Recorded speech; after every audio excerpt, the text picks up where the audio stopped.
What's up, everybody? I'm Jeremy, and you guys are watching Morphles Morphs. Tonight's live, everybody. We've got my good buddy John from Under World Exotics joining us tonight. It's going to be a great episode.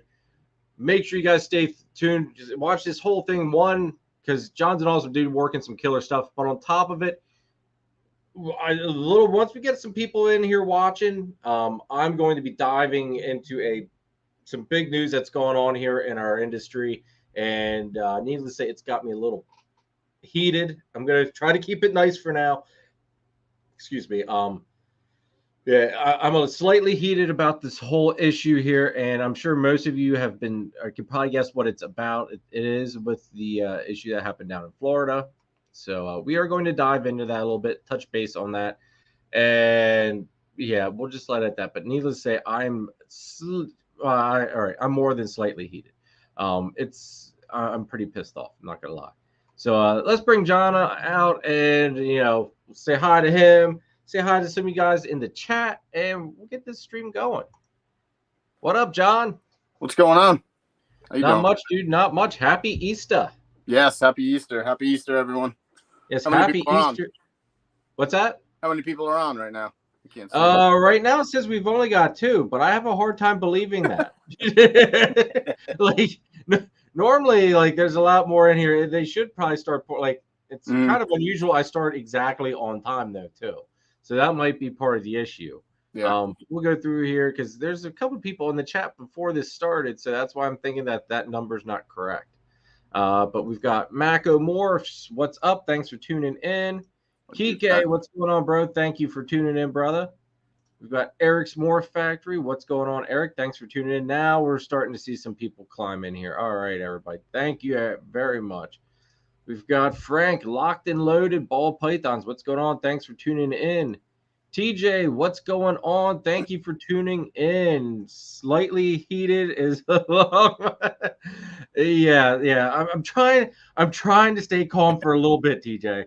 I'm gonna do my best. It's probably I'm gonna probably drop a few bombs here when we talk about, because it's got me kind of irate. But I'll try to keep it PG. I'll try to keep it PG as best as I can. You guys know I try to keep the show pretty clean just because my nieces watch, in case any other kids watch. But this is one thing I don't know if I can really keep my cool on too well. Charlie, what's going on, brother? Thanks for tuning in. What's up, brother? Let's see here. That catches up with everybody that's tuning in at the moment. Everybody, in case you did miss the exact beginning, or my wife, she's sending me pictures of the little guy. All right, never mind. We're good. Anytime Kara texts me, it's just like, okay, what's going on? But nope, we're good. We are going to be touching base, everybody, on the U.S. Ark Florida situation and with Florida Fish and Wildlife. Excuse me, man. We'll touch base on once the numbers get up a little bit here. We're going to get to know John a little bit first, and we'll kind of transition into that for a little bit, and then we'll transition back to finding out about John. Charlie, who's the nerd? Let's see here. TJ out. All right, that works, TJ. Thank you. Lou Balls, what's going on? Thanks for tuning in. So, John, tell us a little bit about yourself, how long you've been in the hobby and industry, what got you into it, all that good stuff. What made you get into become where you're at right now? I guess I've always just been an animal person. When I was a little kid, going up to the lake house, bringing back fish tanks full of snakes and frogs and stuff like that. But then get to college, Hamburg shows, and going and picking up a little bit of everything, basically. A rainbow boa pair, a Dumerals boa pair, a Burmese, a bunch of ball pythons back then. Okay. So I've always had reptiles. And then I guess about 10 years ago was when I just started collecting a little bit more to breed with the ball pythons and a few other things, and then just keeps me busy, keeps me occupied at night instead of getting in trouble and going out and stuff like that. I guess now, I hear you 100% on that, dude. What was your first species that you got that you actually got? picked up an The question is, do you remember the first species? Well, I remember having an iguana, and then Okay. two bearded dragons, and then from there it was getting a bunch of different snakes. Carpet python, got 2 carpet pythons back then. Yeah. Yeah, that's Oh right. God, this guy. There's our brother Yeah. Danny. Shout out to my brother Danny at DTMG Pythons and geckos. We've got to add the gecko part into there now. It's not just no longer DTMG Pythons, it's and geckos. But definitely everybody go check Danny out. He's my brother. He's a good guy. He'll tell you exactly how it is too, folks. So just be ready. Just be ready. Yeah, thank you, Danny. My ass is really clean because I washed it with your shirt earlier, so I appreciate it very much, there, buddy. 121 mutations. What's up? How you doing, brother? Thanks for tuning in. Oh, Danny, we love you, bro. We love you. And we've also got Jolly, Jeremy, and Holly. Thanks for the memories. What's going on? Thanks for tuning in. There's some Kai. What's up, Kai? Thanks for tuning in, bro. Greatly appreciate it. All right, TJ. Yep. All right. What Danny isn't blocked in this chat. Right. I can't block Danny, Charlie. Danny brings the comedic level to a new high in the chat. You gotta let Danny in. Danny keeps the chat lively. There's no doubt about that. All right, so you were saying ball pythons, carpets, all that stuff. What do you have do you have any of that stuff that you started with right now currently, or have you kind of flip-flopped a little bit and then added some other stuff in? I think it was like always keeping reptiles and just having them as pets at that point. And then I had cichlids for a few years, and I was trying to work that as a profitable hobby, but that just really just paid for itself. And then once I just spent a few $100s at White Plains and picked up a few breeders and just slowly grew them up and then slowly built it from there. But yeah, and then it was slowly converting it to the ball pythons because you can have a pair and it pays for itself, and 5 pairs pays for itself, and it pays for itself, and then it pays for the collection, and it pays you some, and then you upgrade the collection, and then that's where I'm at today. So I mean, yeah. So to answer your question, I have 95% ball pythons. Got some carpets. Got a pair of boas. Actually, I got the Ackies are probably the thing that's been most fruitful lately. Yeah. Okay. Yeah. So I got a pair of Ackies, and they've been breeding nonstop for about the past year and a half, and they've been. Oh wow! Okay. Yeah, they're nice. They're cool.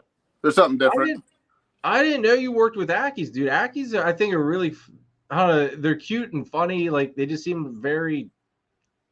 From what I've seen, they seem very like hyperactive but super friendly type of monitors. Yeah. I mean, they're skittish as babies, and then you work with them a little bit, and you can get them, like a bearded dragon, basically just sitting there sometimes. So. Oh, okay.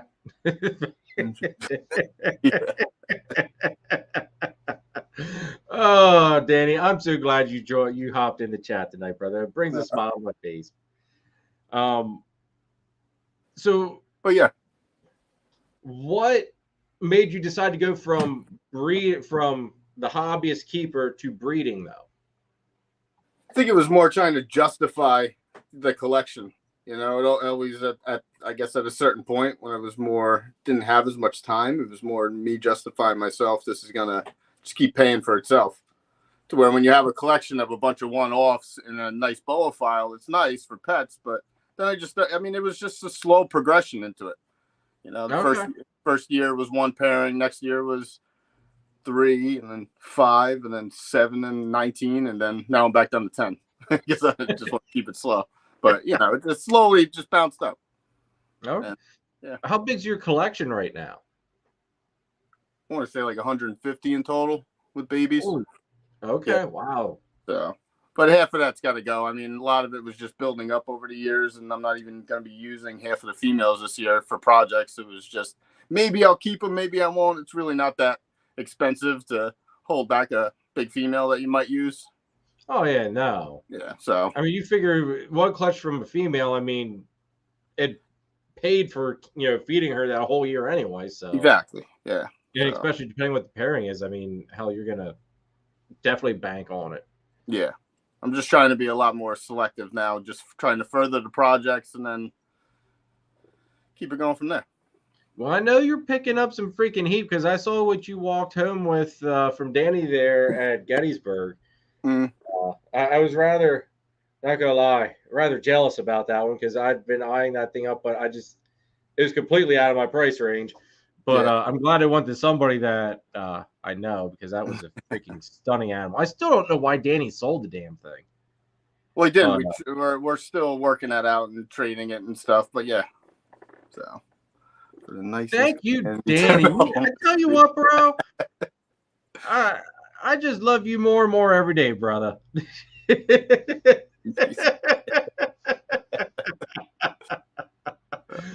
Oh shoot. Oh man. All right. Everybody, Danny's right though, and TJ is also right. Make sure you guys hit that thumbs up, please. Hit that subscribe button as well if you are new to watching the channel, because we do a live stream every Sunday. I drop normally one video every Wednesday, a couple shorts throughout the week. Every once in a while, you get a video on Friday too. It depends if, like, I try to do my Husbandry Pro Series on Fridays. I've been really lacking on it. I apologize. The baby's kind of got me a little tied up with just having free time. Trying to balance YouTube, the snakes, the family. There's a lot going on, especially with the new addition of a newborn. So just bear with me a little bit, folks, but I greatly appreciate it. Also, if you guys are interested in becoming a member to the channel, there should be a link down in the description of this video. Go check it out. There's 3 different tiers. It's just a nice way to support the channel. Plus, you get a couple added benefits. First, access to some stuff as far as animals go, some free shirts and all that good stuff. Check it out. I greatly appreciate all the support. Tammy, what's going on? Thanks for tuning in. Charlie, okay, this Danny thing is getting weird. What happened? Quick, do a commercial for the sponsors. Charlie, what you don't know is Danny's paying me to hold off until his bedtime, so he doesn't have to watch the commercials.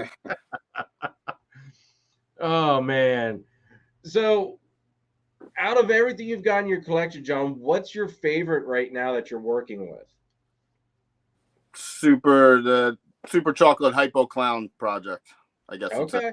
Yeah, trying to throw a little bit of everything in there over the years. Yeah. Now, did you get any of your chocolate stuff from Danny or no? Okay, I wasn't sure just because I picked up it was GHI Mojave Hypo that we're like 99% sure that it has chocolate in it because it's not just normal GHI Mojave Hypo. So I wasn't sure if you were one of the ones that got in on that clutch too or not. No, I've had my chocolate stuff for a while. I've been working with just a male and a female that I got a few years ago. Okay.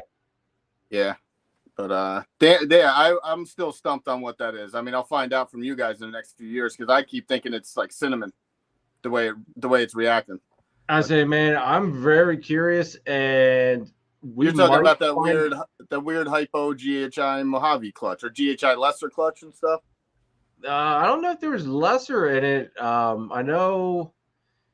I'm pretty sure. I know he hit a GHI Mojave Hypo. He hit the one that I have, which was GHI Mojave Hypo plus this extra gene. And then I think he had a super Mojave GHI Hypo because the thing was like all like silver. There's like no pattern at all to it. It was a really interesting clutch. What did you get, a male or a female? I got a female. I'll show it to you real quick. If I don't get bit. Nice thing is she's getting, I don't know if she'll be ready for this season, but I got you. Yeah. Because the regular GHI Mojave, the other female, went to my buddy Sean there at Pine and Joy. And the dorsal on that one, God, I'm really all screwed up, was like it was like electric yellow. So that screamed at it. That was more GHI Mojave Hypo as opposed to where this one's a little dulled out. And there's just some, like you can tell there's something else going on with it. Yeah. So it's kind of got us all. Okay, Danny's here. All right, 1, What is Danny's he? being super nice tonight. He says John has nice chocolate clown stuff.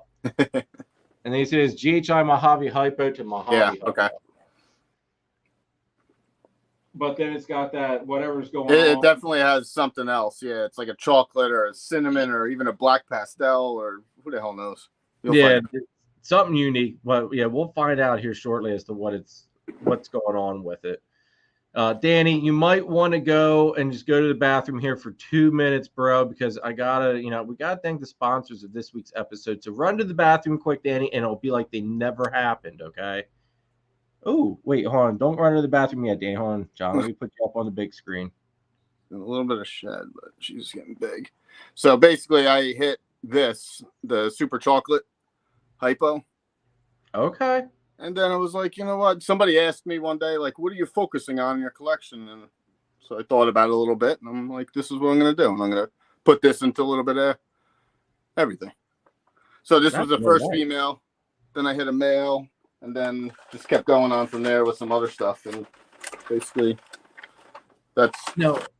With my partially color blindness, what color is she? Because she looked almost like she had some orangey brown to her. It's like an aqua green. I'm colorblind too, so I'm just making it up as I go. But it's like aqua green. Everybody's sitting here laughing. These idiots ain't nowhere freaking close to what the hell they're like it's the color that you're seeing right now. No, but it's like an aqua green. It's just a lot different than a lot of the other ones I've seen out there. It's just yeah, and a bunch of other oranges and like browns and little highlights and stuff like that in there. So okay, yeah. See, I was seeing some like orangey brown tones mixed with some of the other stuff. Danny, we got to get John. You got to try. Do you use Husbandry Pro, John? No, and I mean I could tell you why. I mean I did the free app, but I did other things in the past like Reptile Scan. Oh, what would always gross me out is like the next day I'm talking on the phone and I'm like, I got like shit all over my face, like smearing up against my face because I would, I guess forget to clean it because you're sitting there, and that was always my biggest, issue, I guess. why I never stuck with it. Plus everything else had always worked. So. Okay, all right. I was gonna say if you haven't tried it, dude, click. Use that the affiliate link. Give it a shot. But yeah. I don't want you smearing snake crap all over your face because that's not going to go over well and you're not going to be very popular at work. No. But once I get a little more efficient again, I'll get on top of it, but we'll see. Plus, it's really nice for at shows, too. I'm not going to lie. D&K Reptiles, what's up? Thanks for tuning in. Oh, it definitely impresses me when people use that on a regular. Like my Charlie, Reagan Renee, he uses it and uses a lot of the features of it. Like, I'm impressed with it a lot. I just don't find myself constantly using it. I fall behind a week or two and then forget to input the data, or I don't input the data, something like that. I get that. It's one of those things where you've got to make it a routine. Yeah. But like, dude, as far as feeding goes, man, it's like I would always spend the next day just basically going through feeding cards and all that stuff. Where now, as I'm feeding, I'm either scanning as I feed, or after I feed one rack, I just scan my rack itself. Because I gave my rack a QR code. Gotcha. And then I just click on who ate, who didn't eat, and save it. Yeah. But definitely saves a whole bunch of time there. Now, what were you trying to do for the channel going to subscribe? Thank you, D&K. Appreciate it. Really do. What were you trying to do for the Fridays? The Friday Husbandry Pro sessions? Were you just going to... There for a while, I had been dropping videos, just basically going over... I think the first video was basic setup. There was one going over the breeding plan section, and then I did one going over how to do like the cage cards, like these. Mm-hmm. This is exactly what I use at shows too. It seems from having to write on your displays. Plus, if someone buys the snake, just give them the card. They can take the card with them. They can scan it for their own records, and they can see all the feedings, all that good stuff. Charlie's printing feeding lists to plan and bulk feed. There's so many aspects to it. It's super freaking nice. It saves so much time. It really does. I know I started to work on a video about the store feature, and I also started working on another video about converting like your eggs that are in your incubator to animals. Mhm. But it had been such a long time since I did it last year. Like my first clutch, I went through it and I was stumbling through it, and I kind of forgot how exactly everything worked on it. Like I remembered how to do it, but I didn't remember how to. I've basically on how to go through and select all the genes and get rid of all the genes.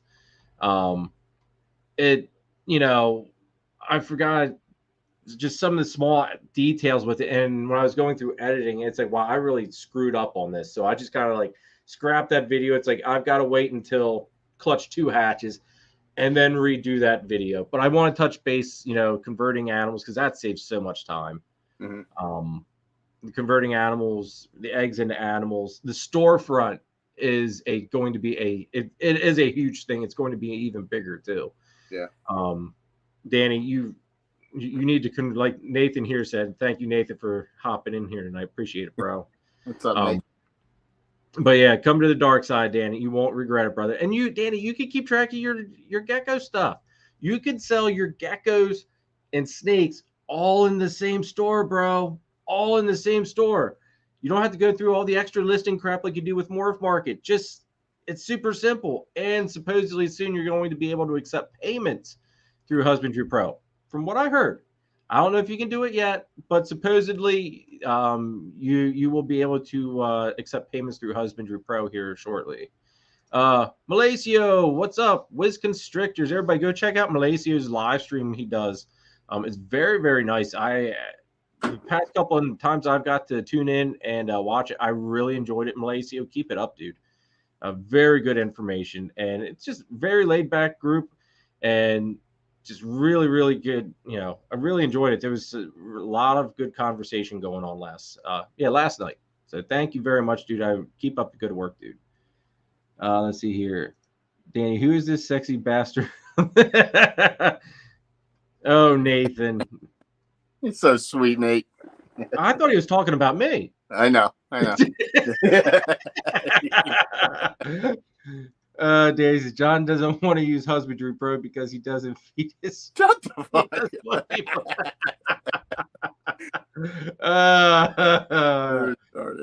Oh, shoot, Danny. DNK says they love Husbandry Pro, easy and simple to keep track of the animals. Yeah, and plus the nice thing is if like Nathan, I've gotten a decent amount of stuff from Nathan. So, and when I get an animal from Nathan, he can just send me all the records through Husbandry Pro. Yeah. So all of his records he has, he can just email them over to me. I accept the animal, and I've got everything that he's had. If he hatched it, I have it from birth up until I got it. So it's super handy in that aspect as well. Mm-hmm. No problem, Wiz, dude. I really mean it, dude. I like, honest to God, like you've got a great stream going on. I really enjoyed it. Jeremy, what's up? Thanks for tuning in. Nathan. All right, Danny, run to the bathroom, dude. We got to thank the sponsors of this week's episode because I know you just love this 2-minute spiel that I go through, Danny. So run, go to the bathroom, get a drink or something, and come right back. And by that time, it'll be over. I promise. So, everybody, we got to thank the sponsors of this week's episode. And as you can tell, the one logo up here in the top right corner is my good friend Nathan, which is in the chat of Infinite Possible Pythons. But boom, there you go. Infinite Possible Pythons, folks. One, Nathan's working some killer ball python projects, like some totally. Just keep an eye on him. You're going to want to see and keep an eye on what's coming out in the years to come here. I'm not going to spoil or spill what's coming, but there's some pure gold stuff that's going to be pumping out of there, and you are going to want to be on that first train to get a hold of someone because there's not many people working in the one project that he's involved in, and it is pure gold. I would not lie to you. It's pure gold. Plus, he's working with Chihuahua geckos, and he's got some scaleless corn snakes he does some work with as well. So check him out. And also, he's also your one-stop shop as far as your branding needs. If you need banners, tablecloths, shirts, like merch stuff, business cards, hit Nathan up. he will get you all set straight and tell you exactly what you need. And his prices are freaking amazing. And the product is even better. Like my tablecloth, I freaking love it. And all the banners and stuff I've seen him do, wow, just out of this world. So thank you, Nathan, for sponsoring this week's episode, bro. I greatly appreciate it. And can't forget my brother Chris at S Reptilia, which is a one-stop shop, basically, unless you ask Danny, because Chris doesn't have geckos.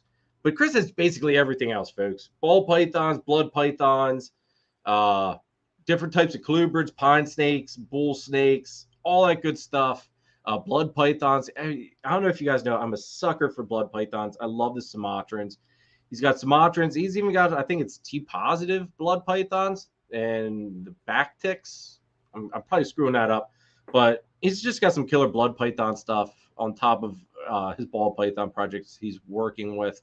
So definitely check Chris out. Plus, he is Pennsylvania's distributor of Coco to Go and the Chipper, which is by far the greatest cocoa substrate on the market, in my opinion. So definitely hit Chris up if you need any of that.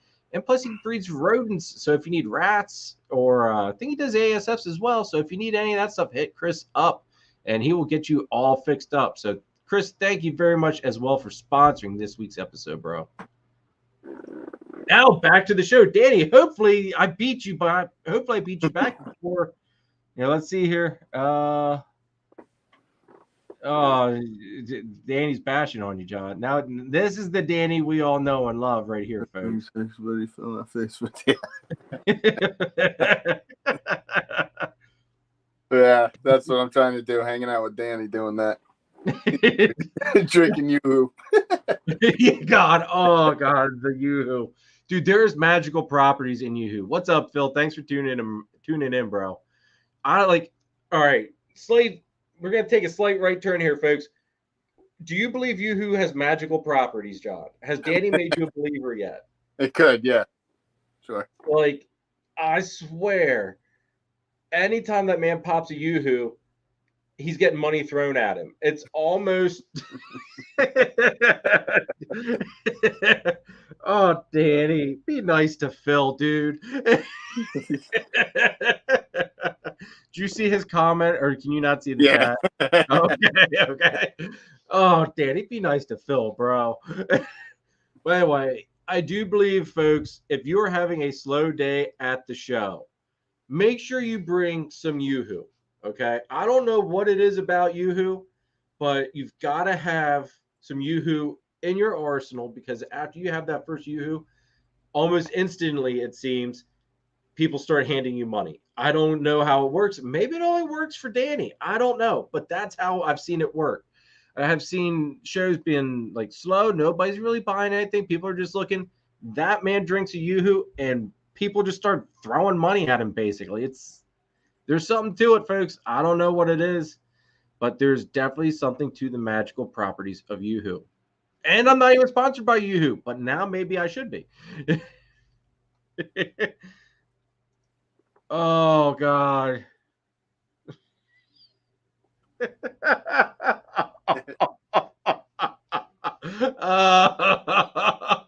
Phil, bravo, dude. Bravo, Phil. Oh, that's good stuff. All right, so we're at 20-some people. Let's dive in. We're going to get back to John here a little bit. But before we do, I want to touch base on some big news that basically the news got spilled today, at least on my Instagram feed. Oh, God. Danny's going to go hardcore now. Yeah, right. But I was telling John about this because I don't think he noticed it on his Instagram feed yet, because he had some big stuff going on this weekend. But if in case anybody's living under a shell, Florida Fish and Wildlife really crossed the freaking line. I guess it was Thursday, and I'm gonna share my screen with you folks, just so then that way. Hold on here. Let's see here. Share screen. All right. So here we go. John, is that showing up on your? Yeah. All right, hold on. Let me make myself big here once, just that way. Or wait, maybe I don't need to. Hold on. Let's do this. Okay, all right. So here we go. All right, I'm going to try to keep myself calm, cool, and collected, folks, but no promises. So Florida, this is right off of US Arc Florida's website. So you can go there. There's a couple different posts. Let me get to the right post here, though. All right, so if you're a little squeamish, maybe don't watch this part of it. Maybe wait a couple minutes to come back or something. But Florida Fish and Wildlife basically did a raid on a facility. You can go to USARC's little their Instagram here and read the article, or not the article, but read what they wrote. It's kind of lengthy. I know I'll stumble and fumble over it just because I suck at reading things out loud. So I'll let you folks go and check that part out. But here's some of what Florida Fish and Wildlife think is acceptable to do. Basically, long story short, they raided this facility and killed like let's see here. It does give the exact number here. 34 pythons and one pregnant boa constrictor. Now, and this is pythons as far as retics and berms go. Boa constrictors, though, however, are not illegal to own in Florida. And the other thing is that this individual had the right permits and stuff. The stakes were chipped. So he was in full compliance. It's just, this is going from what I read. So, I'm just stating from what I have read. So he was in full compliance of everything, and these animals should have been grandfathered in. But apparently, Florida Fish and Wildlife thinks that they're above the freaking law and can do whatever the hell they damn well please, which is not the way this freaking country should work. I'm sorry, but Florida, like, these animals aren't wildlife. They are technically, in a sense, livestock. None of these animals occur out in the wild in Florida, so therefore, Florida Fish and Game, in my opinion, can go shove it up their ass. But like I said, I'm a little bit heated. Here's some more. Like, this is just unacceptable. Basically, they went through, yanked these snakes out of their cages, and it was said that they used a nail gun. My thought is it's probably one of those bolt guns that they use on like sheep, maybe. I don't know. But just slaughtered these animals. Then you got this jackass son of a bitch right here, just standing over this snake that he I don't know if him or one of his three buddies. It goes over and names the officers here. We've got officers Lex Cortegura. I butchered that one to hell. Jonathan Wright, Zach Beppel, and Christopher Ryan were the officers here. So these jackass gentlemen here, I'm not even going to call them gentlemen, just jackasses. This one, I don't know which one this is here, standing over this poor, looks like a retic of some sort. Thinking that, it's a funny thing or whatever. I mean, this bitch right here should be left alone with the owner of these animals for, give the owner an hour just to do whatever the hell he damn well pleases with him. And, and then as long as the man can make it to trial and be, brought to justice for what I consider a freaking massacre, I'm just fucking pissed. Excuse my language, but this just pisses me off. So let me figure out. All right, so that we got. All right, so that's like, it just freaking. Well, like, John, what are your thoughts on this whole? When did this happen? Last week? Apparently, it happened this Thursday, like right before Good Friday. Is from my understandings, and also, hold on, wait. Also, there is. Let me find the other post here. This is from Outsider Ed and US Arc Florida, but there is apparently a court date, and Lady Nicole Tisdale, she informed me as well about this. So if anybody down in Florida can make it to this meeting, go and do so, and let your voices be heard, and let them know that these bastards need to be brought to justice for what they did, for one. And two, that this is just an overreach in Florida Fish and Wildlife, whatever, they could just shove it, and they need to just back the hell off, because this crossed the line here. This is like, yeah. Yeah, to be honest, I'd have to do more research on that because why did they go raid his facility out of everybody else's? You know, what prior warnings did he get? All that stuff, but they shouldn't be doing. No, they shouldn't be killing him on scene and doing that type of shit. I would think that they would take everything back and use it as the court case type of thing if they were going to go and raid their facility. But again, I don't know. I don't know any of the details. I just found out about it from you, 20 minutes ago. Yeah, well, here's what it says. It says FWC responded by raiding Coffey's facility, which I guess the gentleman or whoever's originally, whoever owns the animals, their last name is Coffey. Facility, arresting him and issuing him 2 charges for each retic and burn possessed, for a total of 72 animals. Criminal charges 72 criminal charges. Rather than seize the animals, FWC officers told Coffey to continue to keep the snakes in captivity and that he could not rehome or euthanize them or he would be arrested again. Coffey's life has been turned upside down and he is still on probation as a result of these charges.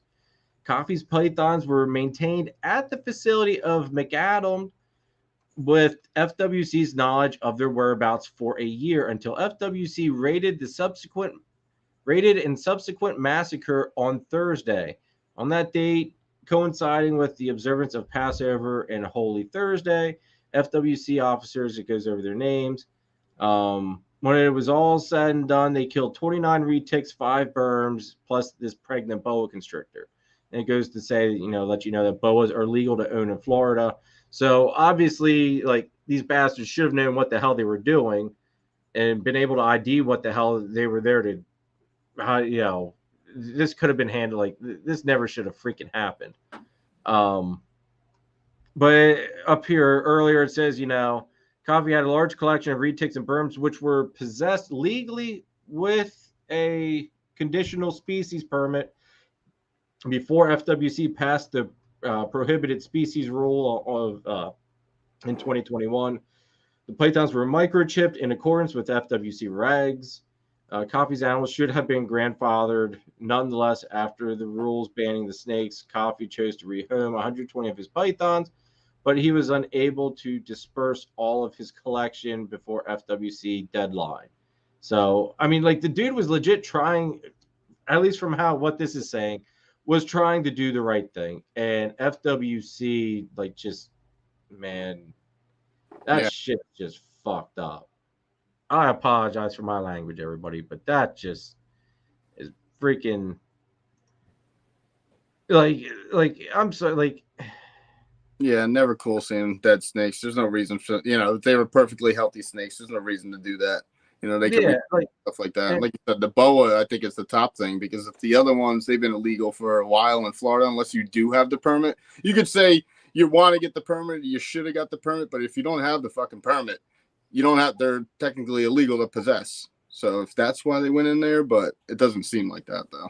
But. No, it seems like it was just, I hate, like, I don't know, like, I hate almost comparing it to this because it seems like it's not a correct comparison, but it almost makes me feel like it's like almost like Nazi Germany going on, like that kind of bullshit there. Like, it's like, I hate comparing it to that, but that's basically how it feels to me, just being up here. You got guys hiding their stuff and hiding their collections and moving them to different houses and stuff like that. Yeah. Oh yeah, like. Angie, what's up? Thanks, sis, for tuning in. I'm sorry if, like, I'm a little pissed. Sorry. Phil, you're right. Government crossing the line, no way. I totally agree. She probably likes it more when you're pissed off. She probably does. Everybody's like, yes, he is a real person. He does get pissed off every once in a while. But yeah, it just, Lou says, FWC really think there's something serious out here, irrational. Like, I don't understand. Like, why would you do it right there at the facility in front of the individual? Like, that was probably, they're probably lucky that they walked out of there with all their heads on their shoulders before that guy, like, that just, man. Well, that's why I wonder how much notification did he have? Did they send him a letter 3 months ago? and he didn't respond to, and then they showed up, or have they been in contact with the guy every week, basically, to And tell him what to do, that's, tell him he should have did this, tell him he should have did this, and then and he's being honest with him, telling him like you didn't get rid of him, he still has him, he's trying, and then they eventually just have to do what they got to do, I guess. I don't know. but at the same token, I mean, if they're grandfathered in, you know, like, because I know like there are like I think there's a lot of them, but you're not able to breed them. You have to have certain requirements, I think, in order to continue to house them and different things like that.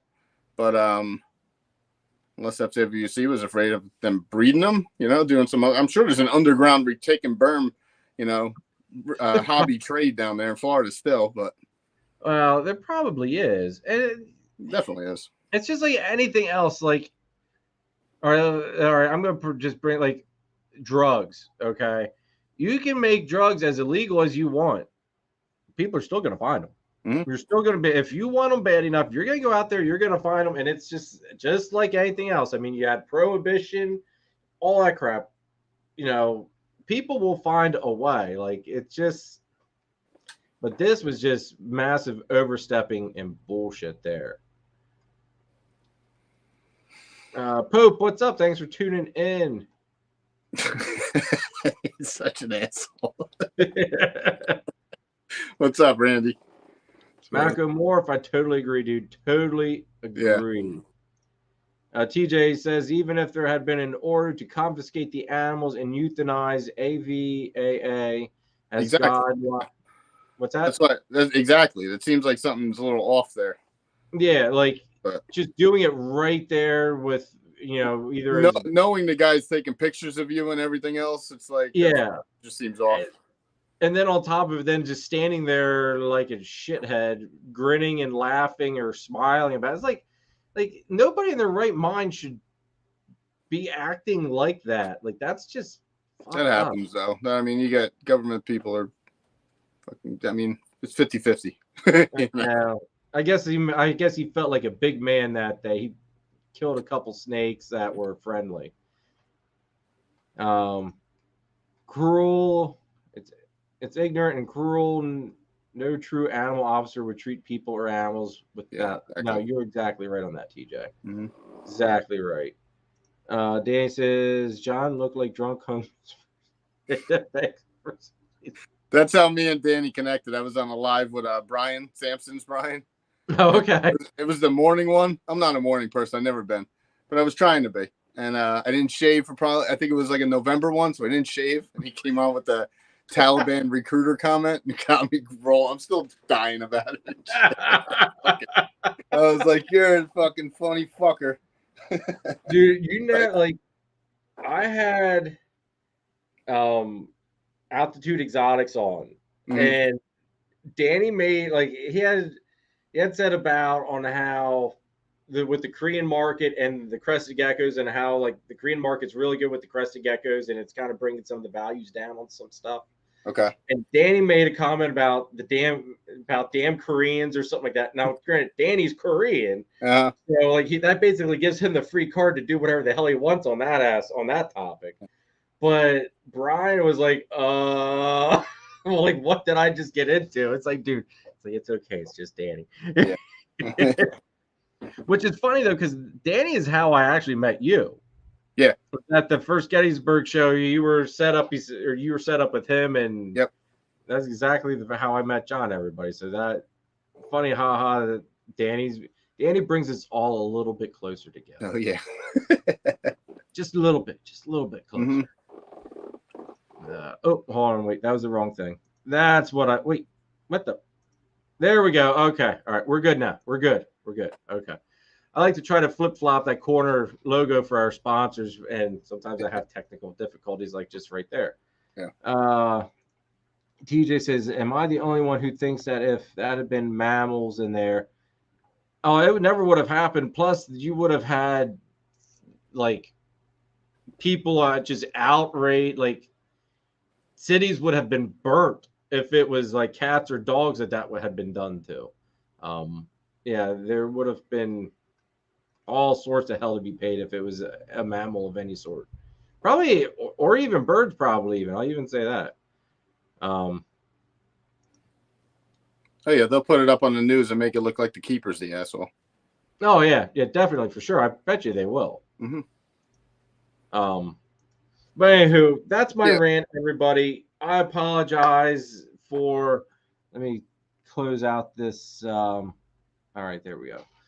I apologize for losing my cool slightly with it, but everybody, go check out USARK's Florida's Instagram. They've got a QR code. Actually, hold on. Let me bring that up for everybody. Back to you, John. I apologize, bro. No, I'm good. Here is USARK Florida's Cash App QR code thing. Scan that, everybody. If you're on your computer right now watching this, scan that if you would like to donate anything to help USARK Florida fight these bastards, and hopefully they can come out victorious on this end for all the reptile keepers in Florida, just because that shit is just totally unacceptable. So scan that QR code, donate if you can. If you can't, just spreading the word of what's going on does a lot too. So, excuse me, man. I got like an indigestion out the ass tonight. But yeah, everybody, just if you can help them out, do so. It's all greatly appreciated. All right, now let me try to do this. All right, now we're good. Tammy says, at least in Cali, when I was a VTech and worked right next to. Okay. Oh, I think Hadley's having a shit fit upstairs. TJ, with dogs or cats, they have to keep the animals alive until after the court case, unless they were sick and suffering. Okay. That's what I heard with these guys too. I would have thought. Yeah, you would think. Yeah, you would think that they would have to. Man, they're gonna bring them in frozen Ziploc bags to the court. Yeah, well, the worst part was, if you noticed it was in the guy. They were putting them in the guy's freezer because you could see rats. Oh, really? In bags, like feeder rodents in the bag. So they were putting them in the guy's freezer. Yeah, it's just, man. Yeah. I hope they freaking. Yeah. I hope they get their asses whooped. Anyway, let's go on to a happier topic and talk. Jason, what's up? Thanks for tuning in. Earl's Exotics. Thank you very much, brother, for tuning in. Everybody, make sure you hit that thumbs up. Jason, go back and watch my rant like 10 minutes back here. It's about the shit that went down in Florida with USARK Florida and FWC. So check it out, and if you can't, go support them a little bit. But anywho, all right, let's get back to you, John. So, what are your big ball python projects that you're working with right now? The hypo clown stuff, but I'm working it as a triple, basically, like the super chocolate hypo clown. But then I got a lot of candy. I got a decent amount of candy stuff, actually. Working on like Totems, GHI, Mahogany, Yellow Belly. Got Hidden G Woma, some of the fire, vanilla stuff. Then I have a lot of DG stuff coming up. So just working on that, just cooking in the background, basically keeping the ingredients. Shut the fuck up. He's been like my dad for the past few weeks, calling me unorganized and shit. I'm like, shut your fucking mouth over there.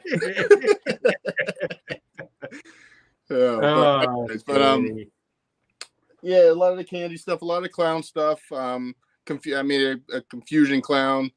So working a bunch of that, chocolate clown stuff. Did a trade with Danny.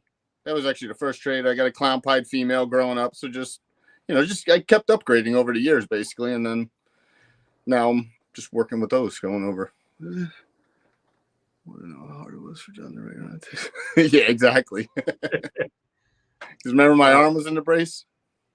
Oh, yeah, I do. Wait.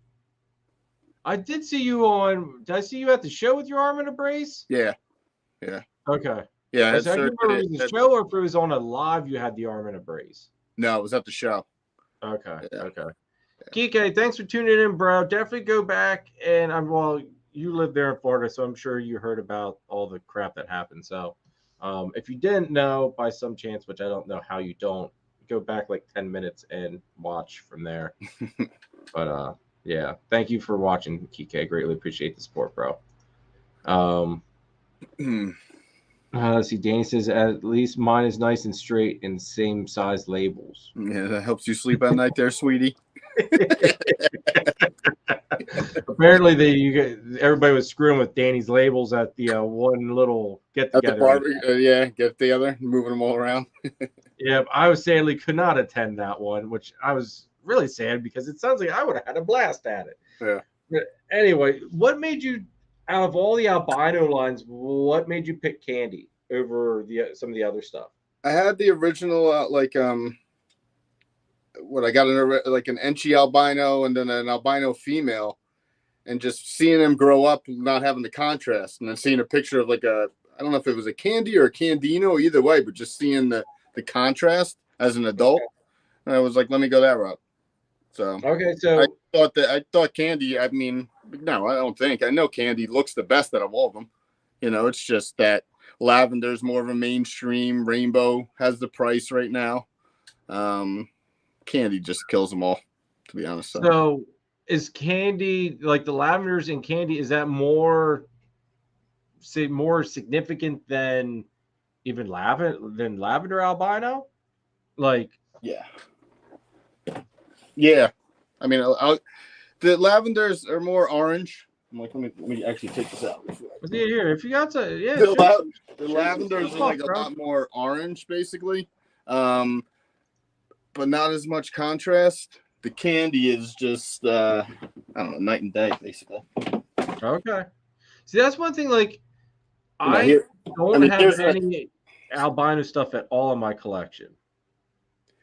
Just the contrast on this as an adult, seeing this compared to an albino. I want to see, GHI, red stripe, yellow belly, mahogany, stuff like that. I'm going the wrong way. But that's what did it for me, just the contrast. I mean, I don't have any single gene lavenders. All I have is a lavender pied. So I can't really show much of the difference there. Oh, okay. But the Candy, I mean, as it gets older, it looks more like that's why the other allele is basically toffee. Just the colors. Nathan agrees with you. Candy for the win, and pastel makes it even better. Just the colors on this are just a little, as they get older, they go more into like a brownish toffee color, but up to 1,500, up to like even 2,000, or maybe it's just like the first 3 years or so. The purples on them are just nuts. Oh, okay. Danny says you're the Candy. Volko says Candy is the route that they intend to take with albino pied project. Okay. See, there's some like the whole albino complex is neat. It's just not my thing though. Like, I like to look at it. You don't like the red eyes? The eyes don't even really bother me. I think it's just the color scheme. Like, none of the color schemes really like float my boat. Just like everybody, like, I know some people say I'm freaking crazy, like Ultramel and Monarch. None of that stuff floats my boat either. Like, it's just not contrasty enough for me. It all just kind of, I don't know, it just doesn't catch my eye. I hear you. You have to mess with what you like looking at every day, or it's just gonna get old. Exactly. Or you got to mess with some high end stuff where you just know it's gonna, make you money, and then think about it, get into an artist. You can put that money back into into what you really love. Then then you can go get your Barney Pinkle Pop bubblegum morph and play and stick that in the tank, and you can look at that every day if that's what makes you happy. But I just came up with that name, but. Oh God, Nathan says he's seen Danny in the van a few times.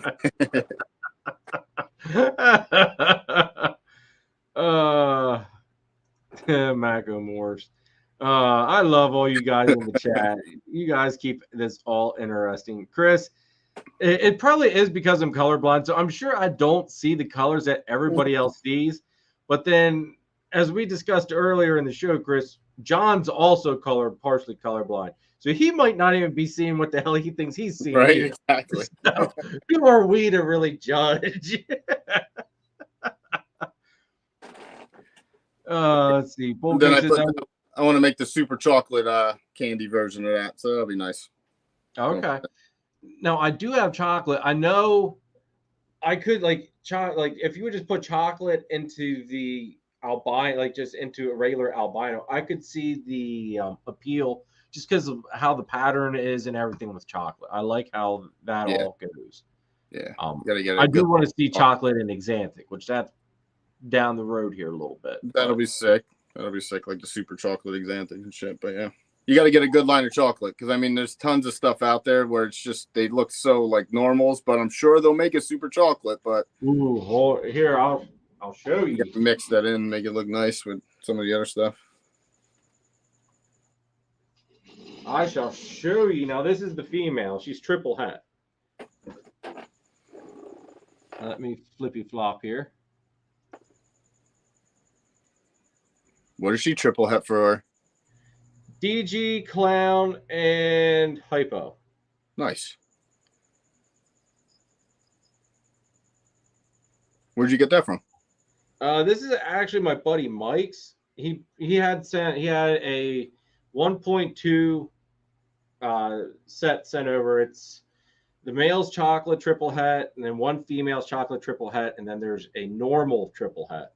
Very nice. He somehow had credit with another breeder, or not credit, but they did a partnership pairing. Oh, okay. I was gonna say, you hope those triples prove then by the way you're talking. Yeah, no. Like they are legit. Yeah.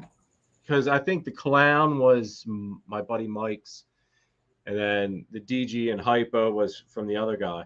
But either way, Mike had them sent over to me. He's just like, dude, here you go. Work with it, run with it. If you want to plug the male into wherever it's going to suit best, do so. So, we've got some neat stuff on the horizons to be working with. Yeah. Luke says black pastel with albino is fire. I totally agree. I actually just got my first eggs of the season today from an Enchi Toffino that I made a while back to an albino leopard black pastel. So just make some, different, hopefully Candino albino combos of that. Yeah, the leopard and it looks nice too. The black pastel leopard male. Now, what line of leopard? Is it the stripy leopard or? It's a it's a black pastel leopard. So. Thanks for tuning in, Luke. Greatly appreciate it. Yeah, it's a stripy leopard then, I guess. It's got a big stripe going down the back of it. But yeah, the contrast on this thing. What the hell? Now I like that. Yeah, and I wanted to see the purples, in here basically. And I made 2 males last year that were black pastel Candinos, but I just want a female to, sit back in the racks type of thing. That's really nice, dude. I like that. Yeah, right. Kai says Sunset Candy 2024. I know the Sunset Lavender was rather badass looking, so excuse me, if the Candy Sunset looks at least even half as good as the Lav Sunset. That Lav Sunset I think was a cinnamon too, which made it look a little bit more badass, but he's in shed right now. This is the lavender pied, so it's just different. Okay. Like where the whites would be over here, it's more like like a creamsicle color. Yeah. See, now I like that there too, but that's just because it looks very, very orange to me, so that's really catching my eye. Bold Coast says black pastel is another route I intend to make. They look so good. Let's see here. Bold Coast wants to know, how does the black pastel work with candy? I think basically the same. It's just where the whites are, it's more of the purple stuff. I haven't ever seen. I think I've seen an adult, but I haven't seen I think I've seen a black pastel Candino adult, so they're more purple. A black pastel candy has a little more of that toffee color as it gets older. But it all depends. If you're gonna go project wise, you got to stick with the pure candy because that's going to be the investment project going down the line. If you're just trying to make $500 snakes, I mean, the project's just going to keep tanking with Candinos, Toffinos, putting the albino, and that's what brought the price down to begin with. I mean, they were $50,000 snakes, and then all of a sudden they figured out the albino compatibility, and the price just dropped. You know, you'll hear Ozzy talk about it. I know. I don't know if I should bring up Ozzy in here, but you bring up, dude, hey. But like Ozzy will talk about it. That was one of his biggest investments that he just sat on for years, and he finally made it back. It just took a lot longer because he got hit. But you know, he bought them, and then the next year they tanked. See, so you're like, now the Candinos compared to the pure candies. Does the Candino age differently or age better than the pure candy? Well, that's the other thing too. I have like two, I don't know if they're different lines, versions, just expressions, but I mean, I have some pure candies that look like Candinos, and then I have some pure candy or definite Candino Toffinos that look like pure candies too. Okay. So I mean, it all depends on, I don't know, I haven't figured it out. I'm not really trying to figure it out. I'm just, you know, the darker stuff I'm putting with the more contrasty, darker candies, and the other stuff I'll just, you know, make some pets with, throw some albinos, you know, yeah. Okay. But yeah, in my opinion, if you're gonna make it a project, really try to get your investment out of it, stick with the pure candy stuff, and be a good person, not a piece of shit that someone's gonna think you're gonna be putting albino with it, and then because people can get screwed with that big time. I mean, I know they can send the sheds in. They can send the sheds in all day, but then what's the point of sending a shed in, finding out you got fucked later, and then the guy's not even there to begin with? So, and as sad as it is to say, I mean, there's an awful lot of people. I mean, Nathan and I were talking a little bit earlier today about some stuff, and now like we slightly talked about that too, and how like people are just dropping like flies. Like they got into it 5 years ago. Like they're just now starting to get to where they've had their first season, maybe on their second season, and their get rich quick scheme that they thought was going to happen, they're realizing isn't really a get rich quick thing, and they're just kind of just dropping off like freaking flies. Yeah. Yep. It's sad because I mean, this is an awesome industry and hobby to be in, plus a community. And I can't imagine why, like, who cares? Like, okay, we all need the money to keep improving projects, pushing things forward. I get that. But I just love making kick-ass animals. Mm-hmm. I mean, hell, this is my third season. It's going to be my first year ever being able to produce a visual recessive. I'm freaking through the moon. Like, I've got that clutch is due to hatch in about 3 weeks at the end of the month, and I'm sitting here like a freaking kid in a candy store, like looking through the glass, waiting for the store to open up because I just can't wait to see what's in those eggs. Like I'm dying inside. Like I'm sorry, but if you don't get that feeling, you're in the wrong industry. You're looking at it all wrong. Yeah. Yeah, it goes back and forth with that. I mean, I never.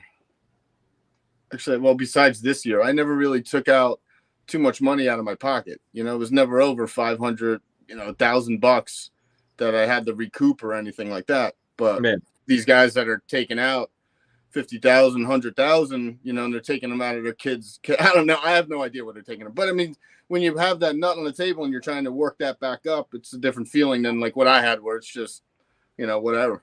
I could give half these things away for free, and it's not like I would be losing anything out of it besides stupidity. Yeah. You know what I mean?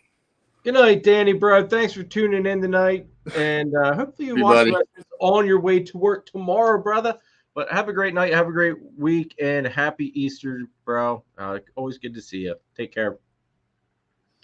Let's see here. Yeah, Danny's my dude. He's a good boy. Dude, and his family's good. Tara's cool. Fucking Maya. Whoa. Tara? You mean the maid, right? She's been cool as hell. She's always, that. But I love them all. Like sometimes sometimes I would love to be a fly on the wall just to see like if Danny is the way he is to all of us 24/7 or not. I don't know. I think it'd just be funny as hell. Yeah. But anyway, yeah, Tara's awesome. What's the other alternative? Him going home and getting beat by her? I don't think that's the case. Yeah, you never know. He might be like lashing out from his beatings, and maybe that's why he is the one beating all of us. He tells her, he's like, "Don't embarrass me in front of my friends." Yeah, I like that last live he was on.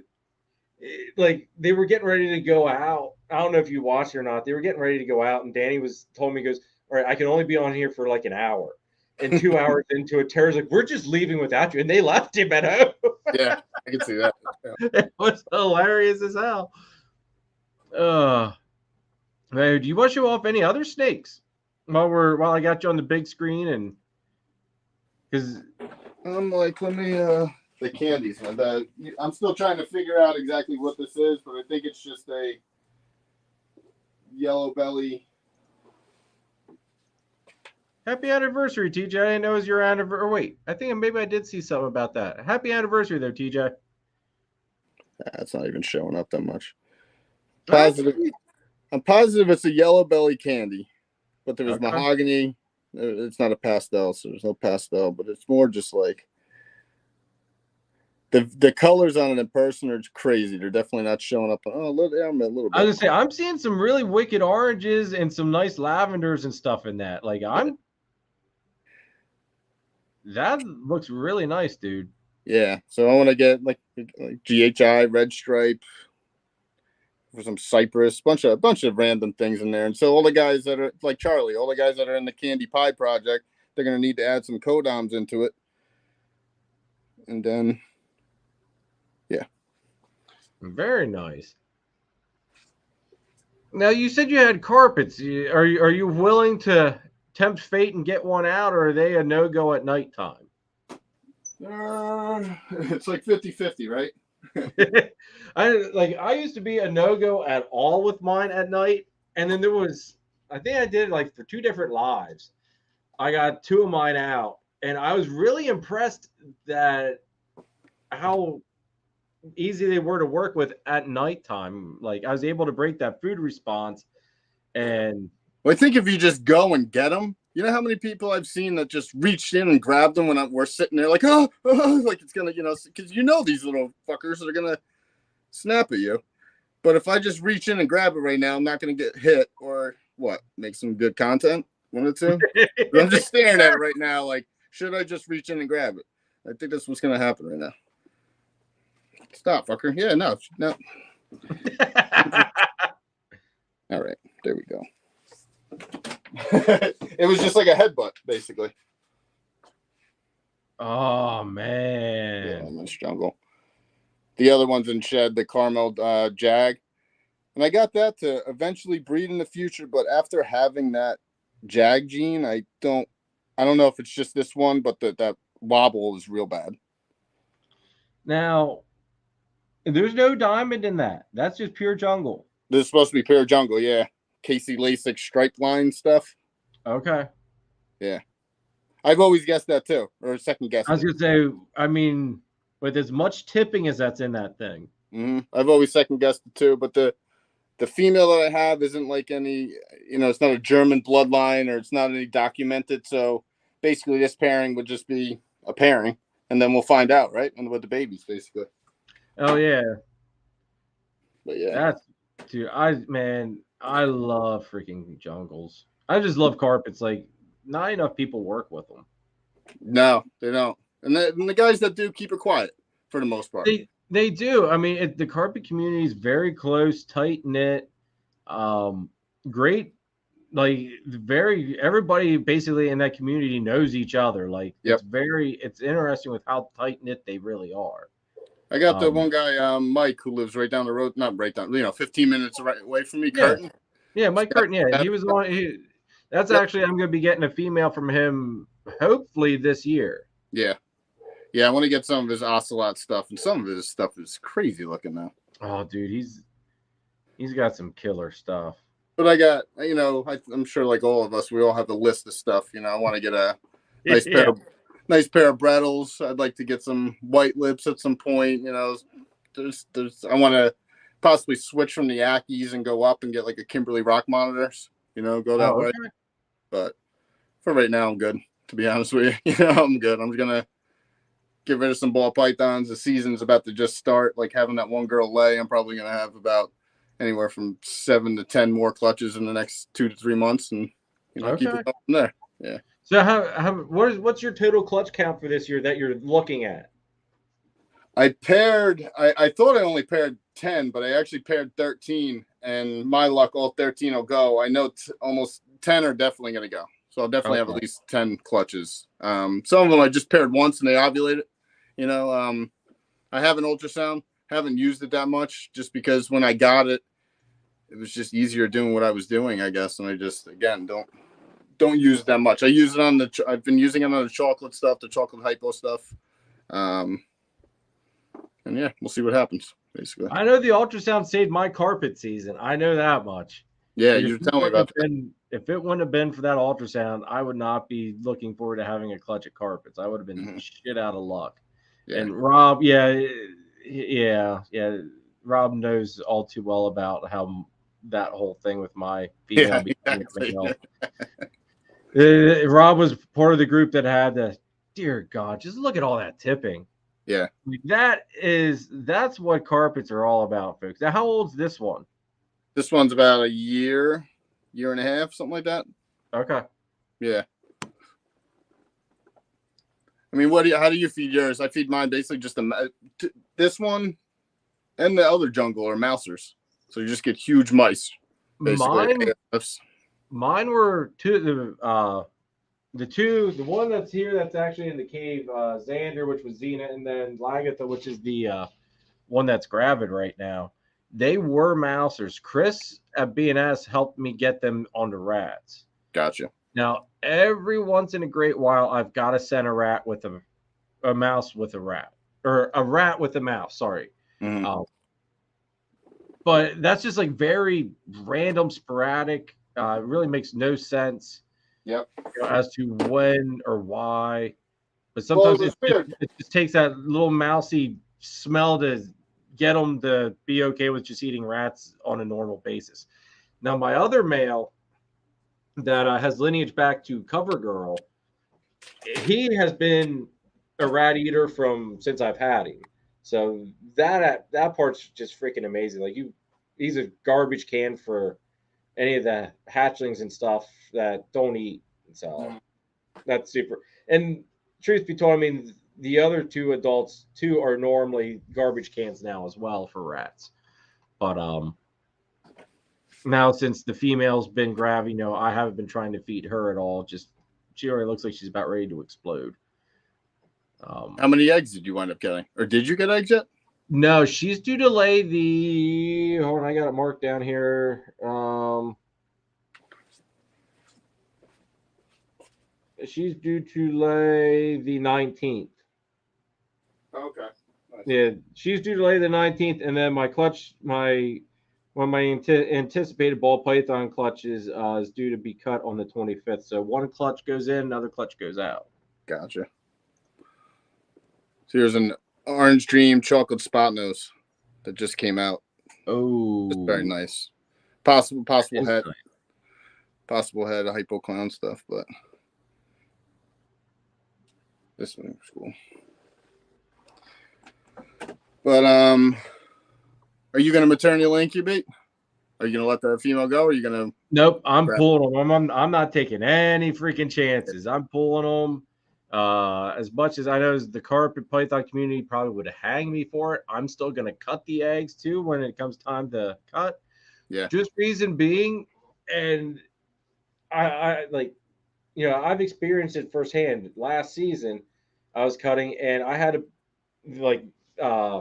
out of the clutch, best I could hit was a bell, and the one bell in that clutch had its umbilical cord wrapped around its neck, and that was it.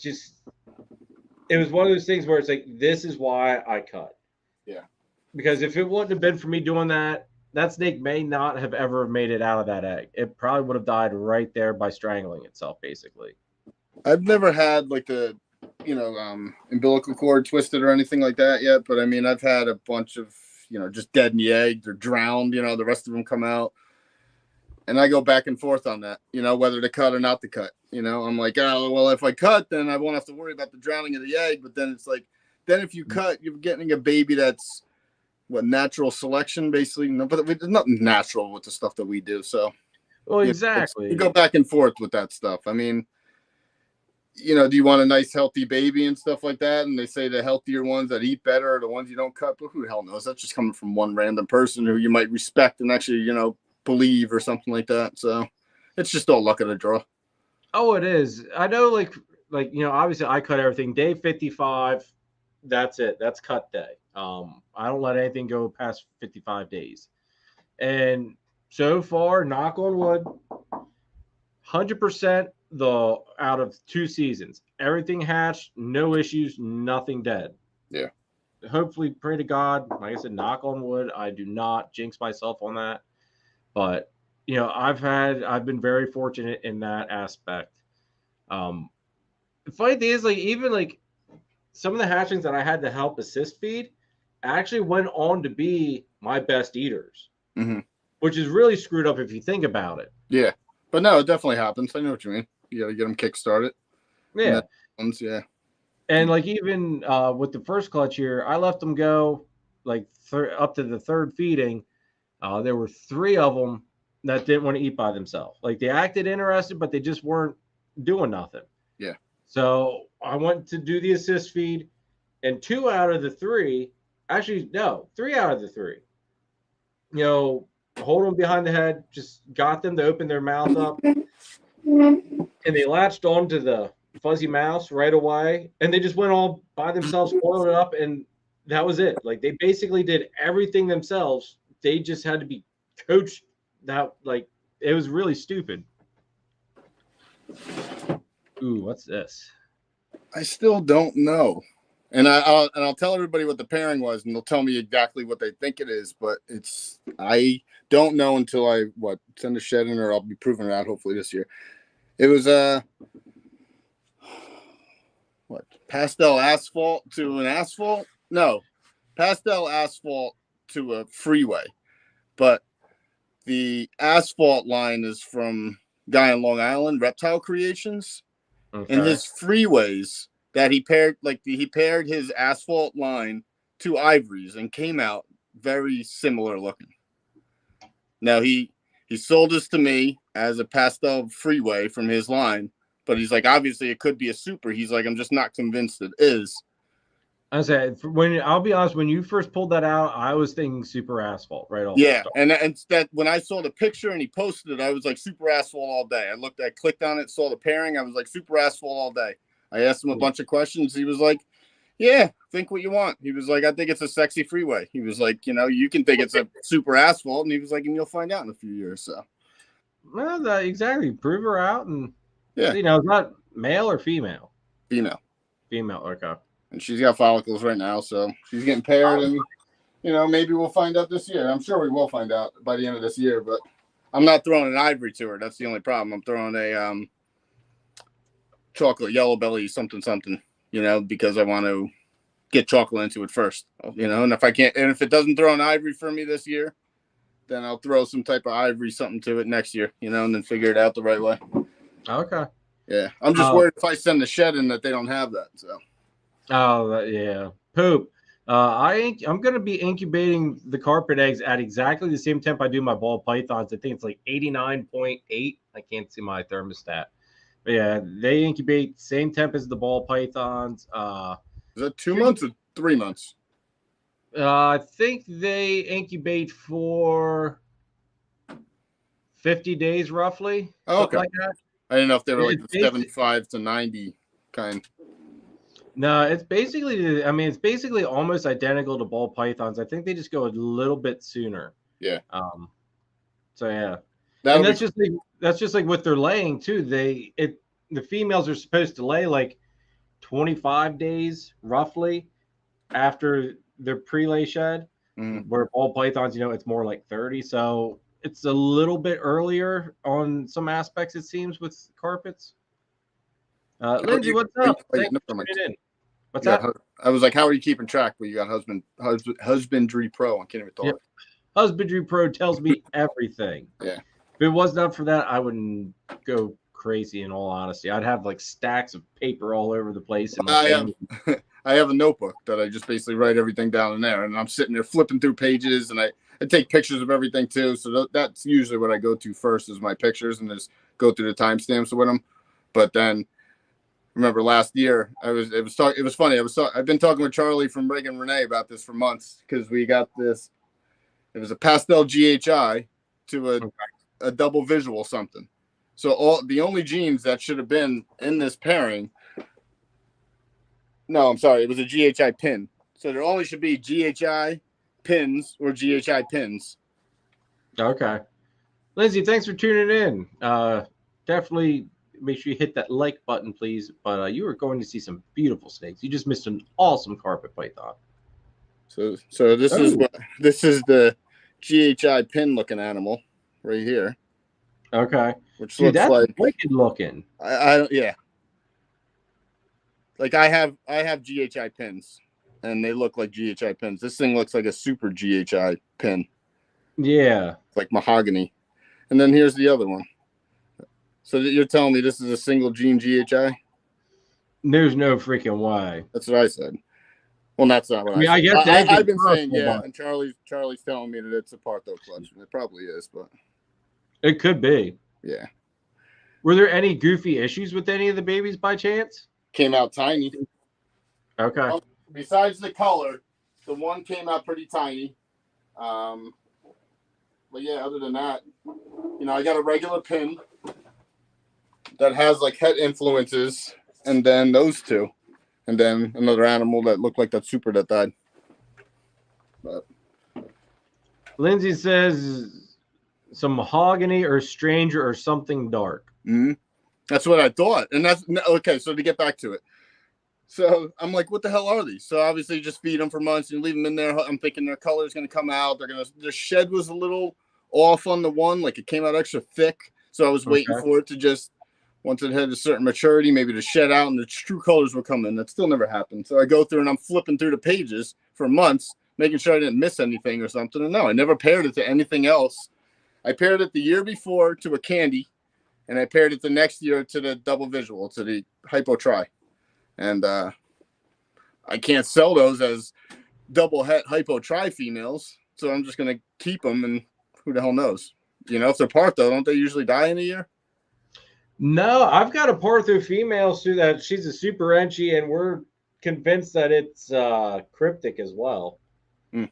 But dude, she's going on 2 years old. She's one of the best eaters I've ever had.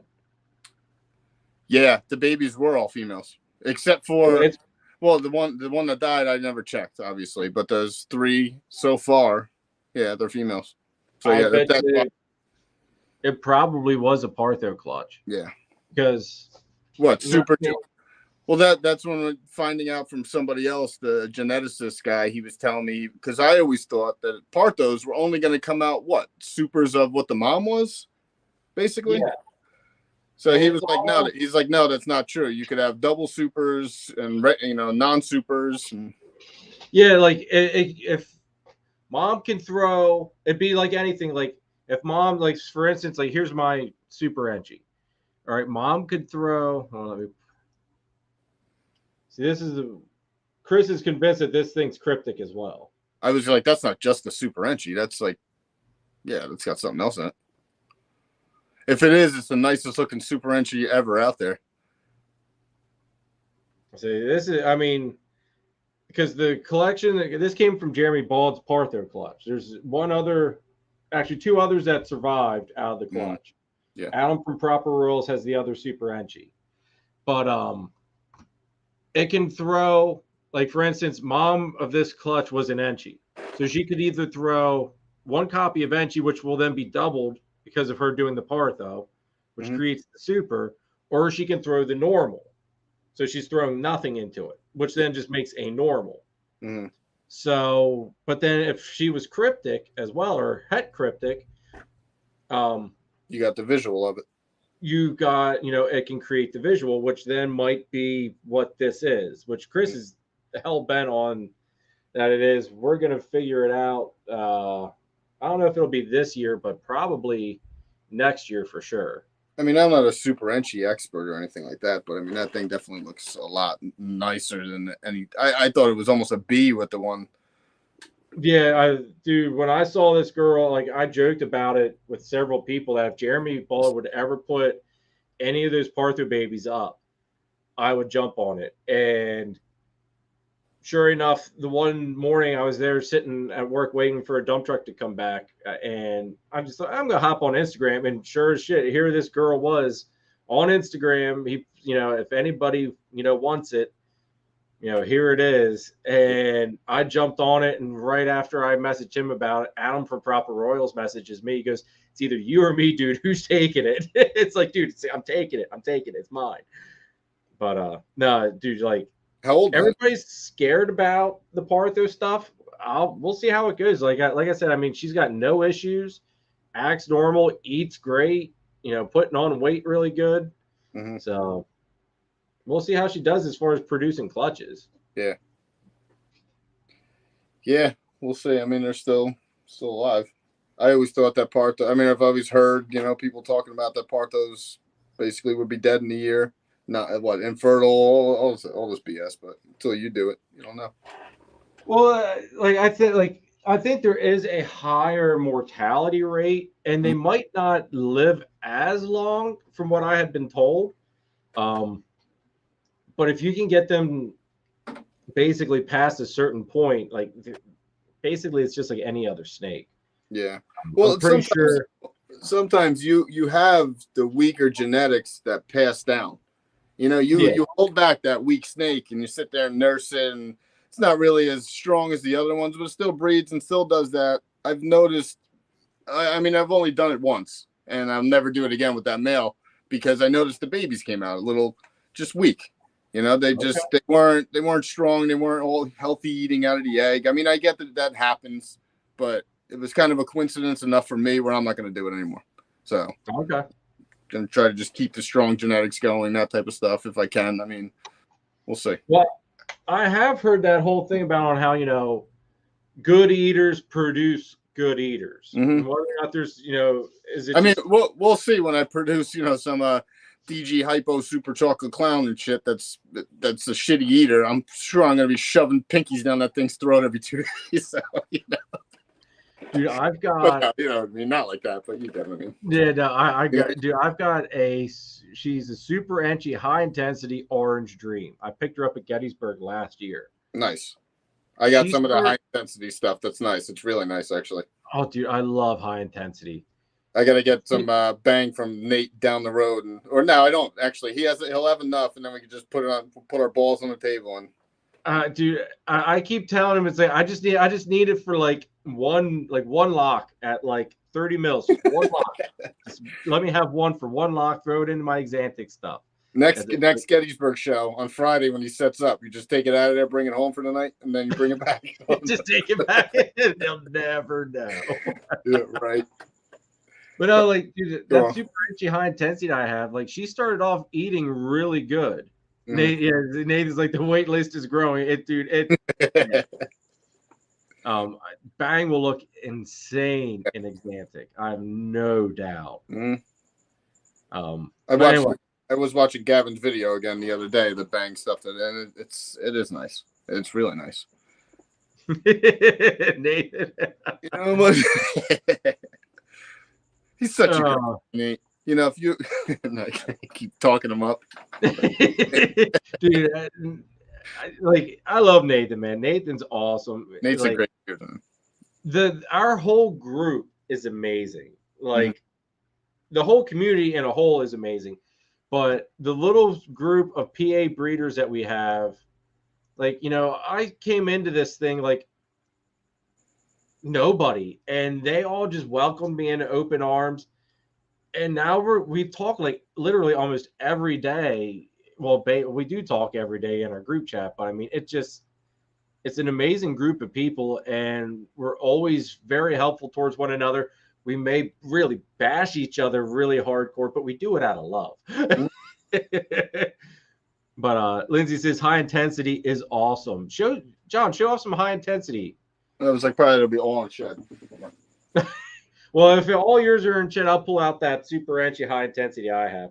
But no, like, dude, she started off eating really good, and now she's like one of the worst freaking feeders I have. I have no idea what her issue is. Mine do that sometimes. Like, we're just actually, I'm like looking at this one now. I'm like, this is one of them. All right, here's. That's definitely leopard in there with it. Yeah. Let's see if I can get this.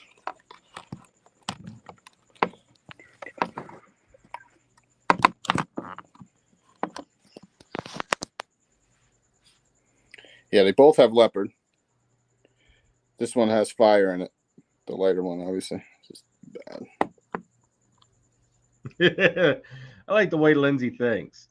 She says just start from the top left bit and go through them all. Yeah, right. But the high intensity definitely just, I mean, I hatched out some OD stuff about 2 years ago, some regular OD. And the high intensity stuff just is like almost night and day. I mean, like they say, it looks like a super, basically. Oh, it does. Like, here's this super etchy high OD that I got.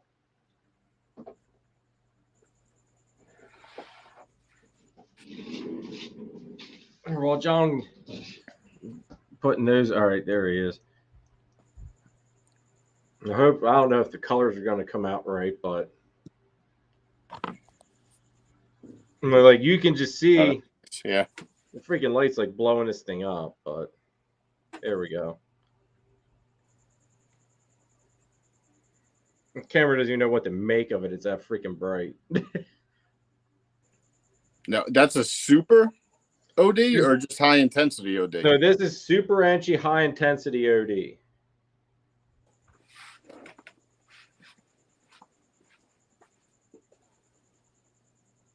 No, like this girl's like going on 2 years old, and I think I weighed her, and she's only like 700 or 800 grams. I forget. I'd have to scan her card, but it's like she used to eat really, really good, and now she's just on this like, let's not eat much, or if we do, we want something really small. Yeah, and I don't freaking get it. Yeah, I mean, it happens. Just when you hear people like they're like, I started my project 7 years later because they have that one female that just didn't do what it was supposed to do, you know. Yeah. And that's why I always got nervous about dropping a bunch of money on a, you know, like a big female or any of them, to be honest with you. But I think I was more hesitant about getting a female, and then it hitting that 100,000 gram wall, or, you know, just the regular season on it, I guess. You know, because during the winter they'll go off food more. Dude, that tail. Right? Yeah. Oh my God, that tail. Yeah, it's nice. That is freaking. No, so what's that? I thought this had chocolate in it, but I honestly don't think so. I think it's just a high intensity OD, Okay. and fire. Had hypo. Oh, okay. Yeah, I think, man, it looks like there's something else in there, and I don't know if fire's enough to do what I'm seeing. I think it's 50-50 on clown pie too. Okay. Yeah. So maybe what we're seeing there with the dragging at the bottom is actually the tracks for the pet pied. That's what I was thinking too. Yeah, but then I was like, I looked at OD fires and saw that that's a possibility. Again, just keep feeding it, throwing in the racks, that type of thing. Well, this was what changed a few projects. All right, now do tell. Clown, obviously, but confusion. Okay, all right. I was gonna say acid, but okay. Yeah. I wasn't gonna throw it out there without like just throwing it out there, but I would have guessed acid. It wasn't like it was a big thing, but we wound up getting a possible het and it proved out, and it just I made an Enchi confusion clown and then the confusion clown. And I actually like the Enchi confusion a lot. One of my good buddies has it right now. Okay. But yeah, this thing just looks nice, dude. Nice. So I want to see everything, chocolate, you know, leopard, all that stuff into this, even banana. I'll do that. Yellow belly. No, because I've got acid coming my way hopefully this year. Okay. As crazy as this sounds, my first thing I want to chase with it is I want to make a leopard bumblebee acid. Mm-hmm. If anybody has ever seen that, go look it up. I don't know if there's any on Morph Market right now.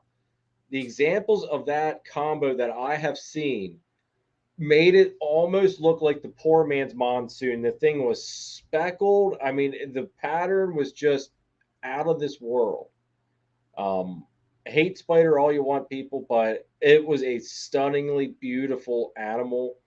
And on top of it, then I'm thinking automatically take that sucker, throw that thing into Exantic, wipe away all the color, actually make it look like the big cat, like a snow leopard, like freaking beautiful looking animal, folks.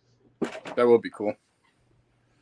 Be nice. The spider is just a weird thing, right? If you want to try to make it like if you're doing it for money and doing projects, it's like you got to stay away from spider. But then it's also, if you're at the top of the project and you sell somebody else a spider in that project, that already knocked them down, I think, a half, basically. Half of their babies aren't going to be desirable for the next one. So it's a good thing in a way. Yeah. I mean, it's just like, I love spider. Like, it makes beautiful stuff. I hate that it's got such a bad rap because it does stuff that nothing else does. Mm-hmm. Almost my whole collection is built off of bumblebees. You know, okay. I was just making bumblebees, bumblebellies, and super pastel bees and selling them locally. And then that's how I bought another rack and then bought another snake and then bought the dreamsicles and then bought this or bought that. It was all just, just making babies, selling them, grinding like that. Okay. Not trying to make $10,000 off of bumblebees or anything like that. But I mean, it paid for every single one of my racks in here, basically. I would say it worked for you. And in all honesty, like, if you have the time. Yeah, and like they don't, like, a lot of pet people, I mean, they draw the attention, from the pet people. Like, they're eye catching. Yeah. Now what's that? That's Hypo something there. Hypo Raven. Raven's basically like another, line of chocolate that they got out of Wild.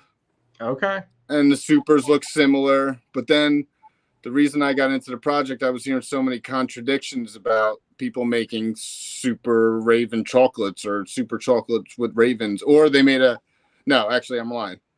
They made chocolate ravens. So basically everyone thought they were super. It's basically like putting a black pastel and a cinnamon together. Oh, okay. So, you make a super and then all the babies should come out either black pastel or cinnamon.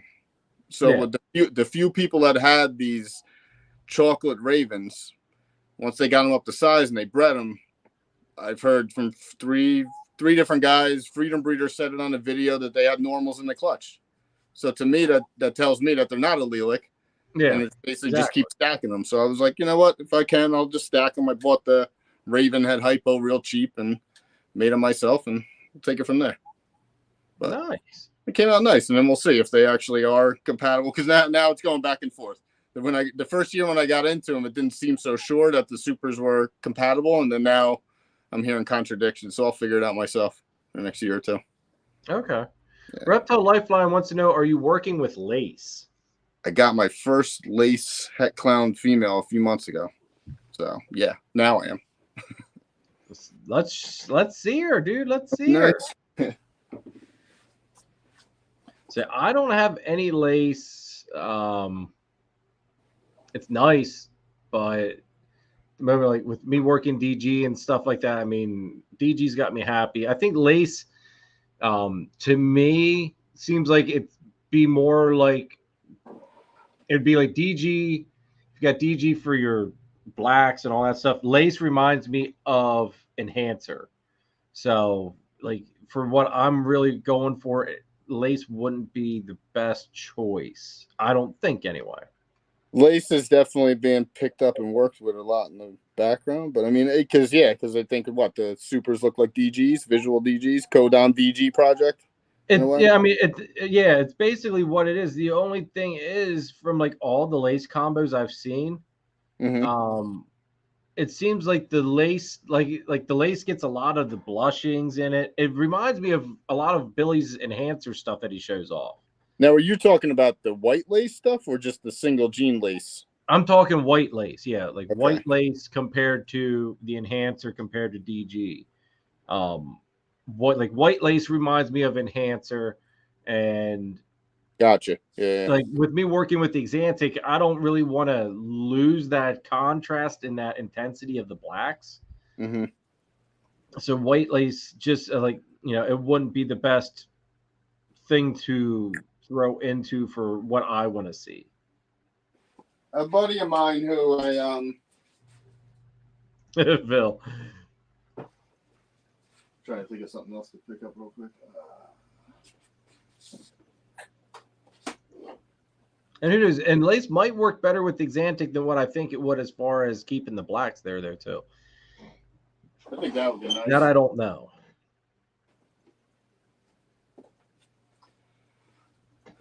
No, a buddy of mine who lives out in Idaho. Ridiculous Reptiles, actually. Me, him, and Jose from Pure Genetics. We did a few pairings past few years, and then just did a bunch of trades, and he hit some lace stuff. He had some OD lace clowns and lace clowns, and so I snagged that lace het clown female off him, basically. And just, you can't get in the project, right, unless you have a female sitting on the rack. If you're going for the supers, Yeah. If you're going to work it, like I said, I'm working the chocolate as a recessive.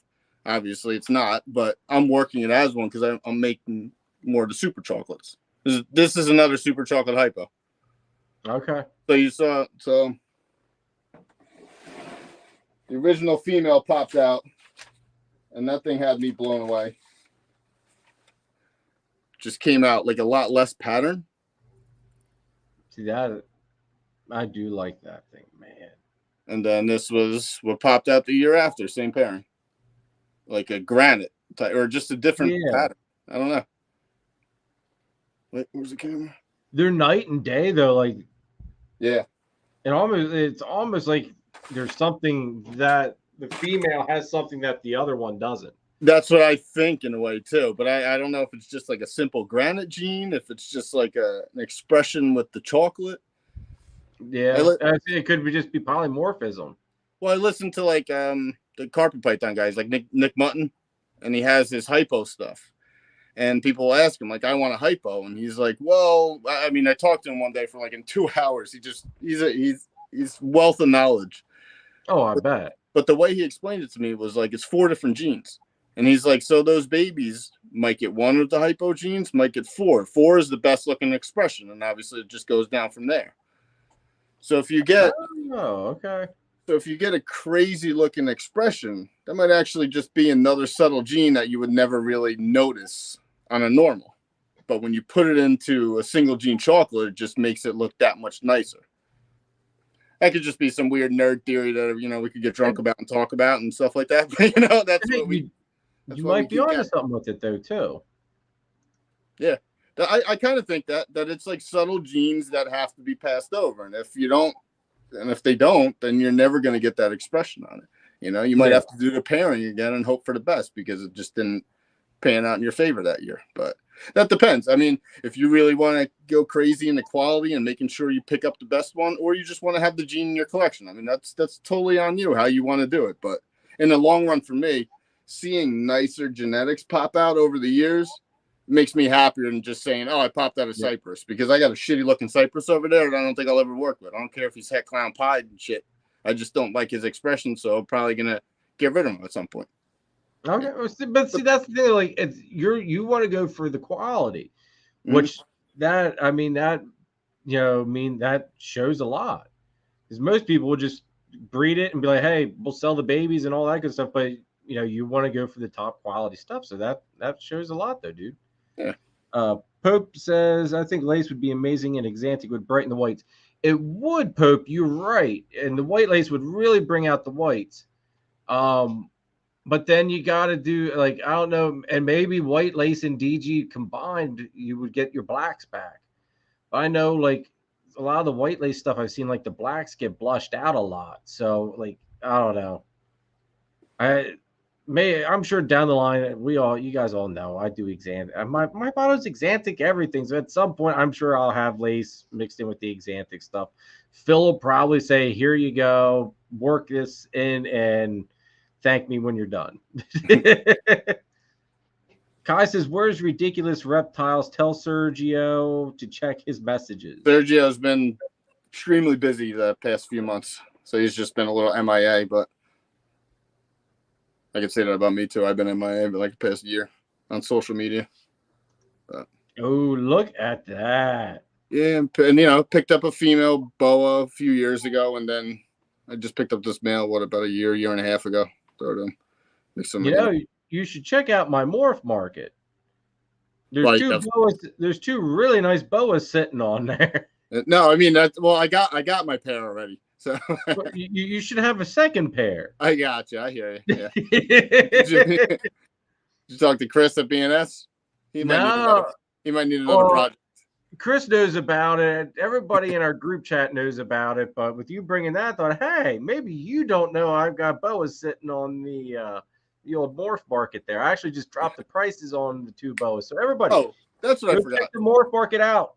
Go check it out right now. So I guess about a month ago, me and you sold a snake and shipped it to the girl on the same week. A girl up in Connecticut. I want to say within the past month. That was you.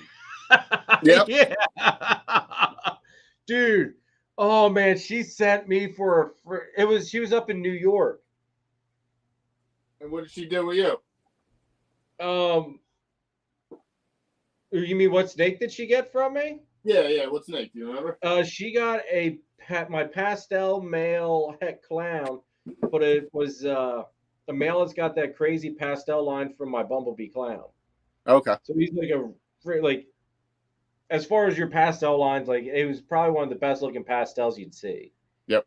But he was het clown.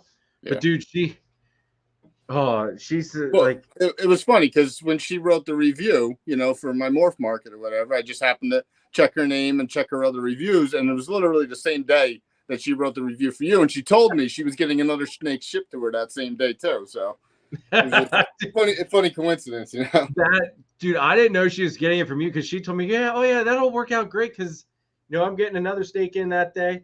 Now, what you didn't know, all right, so she got the snakes, okay. She sent me a message, hey, I just picked them up. I'm gonna take them home because I guess she only lived like a mile or two away from the FedEx place.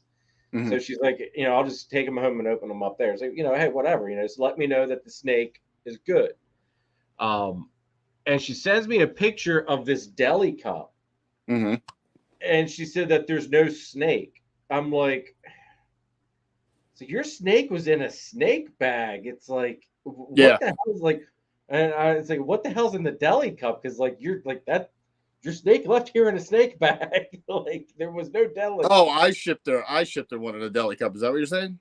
Well, no. Like this was like a taller, like a taller deli cup type of deal. Mm-hmm. And I was like, she had me really confused. I was like, I just sent her another message like, call me when you get the chance because you've got me really confused and slightly half paranoid here because I don't know what the hell's going on, but that's not what I sent you. Yeah. So she calls me a couple of minutes later. She explained to me, she goes, everything's okay. FedEx screwed up. I guess they gave her some guy's tarantula and her snake for me was still at the hub or really? Not at the pickup place. Mm-hmm. So she said that FedEx was going to be having somebody bring her snake over and plus get the tarantula because the guy that got the tarantula was there at FedEx right now trying to pick it up.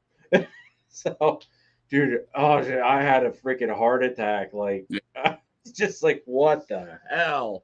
Well, do you try to keep a lot of communication open? I'm sure you've bought snakes in the past where it's more like, one-word answers and it's just a transactional thing.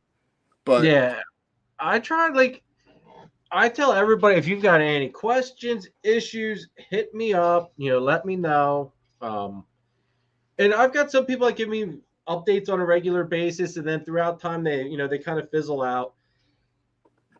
But I enjoy hearing about how the stuff that I produced is doing or seeing how it's growing and stuff like that. Like, I don't know, maybe it's just because I'm still so early into it, but I enjoy just knowing that the stuff I produce people are enjoying and that it's growing great.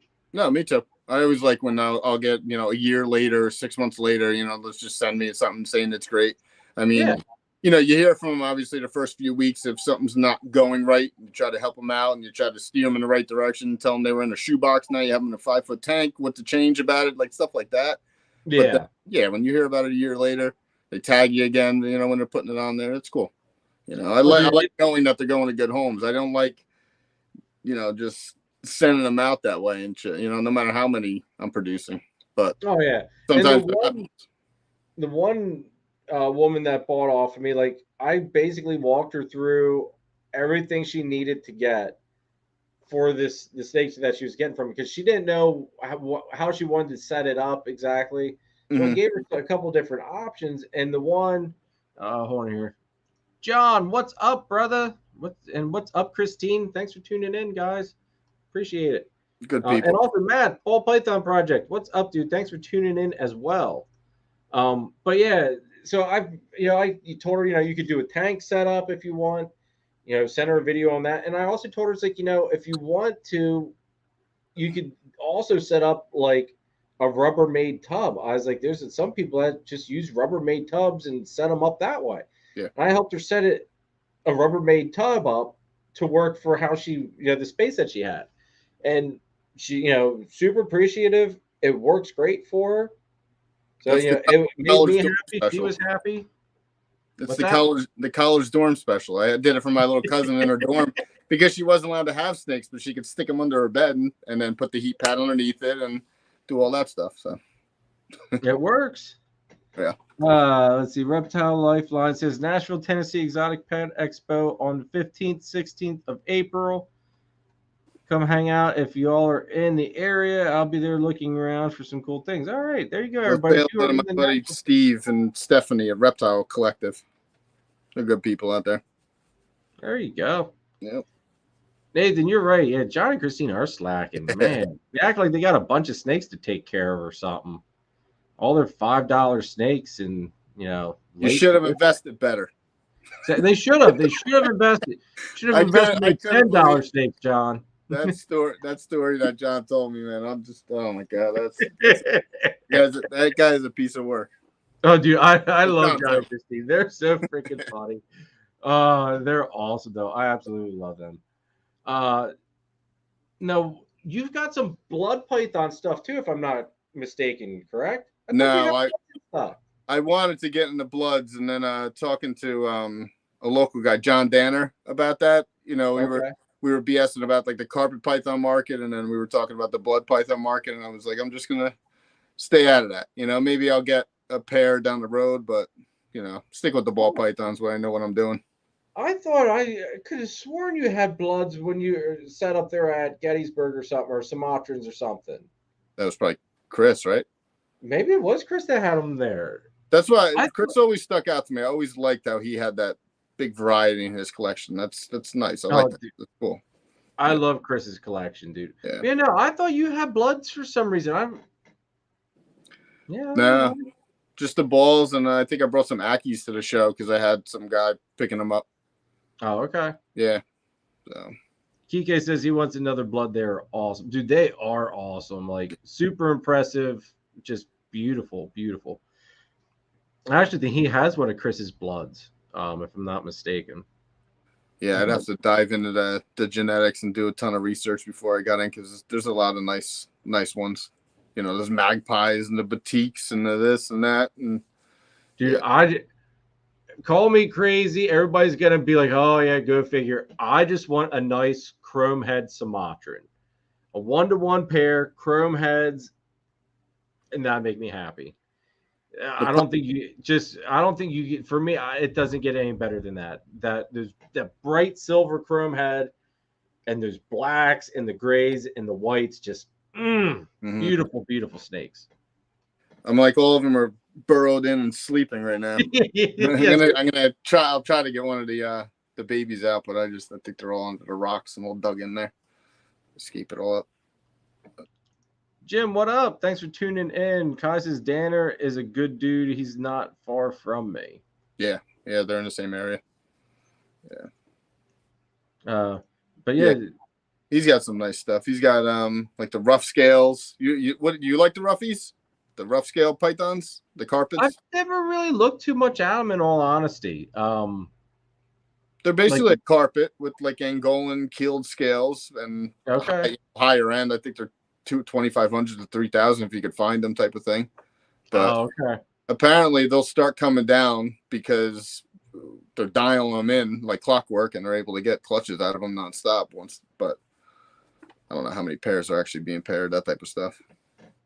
Angolans, that would be another thing that's on the list. I would like to get those one day. Those are cool. I think Scott there at Scooters just picked up an Angolan at Gettysburg, I think.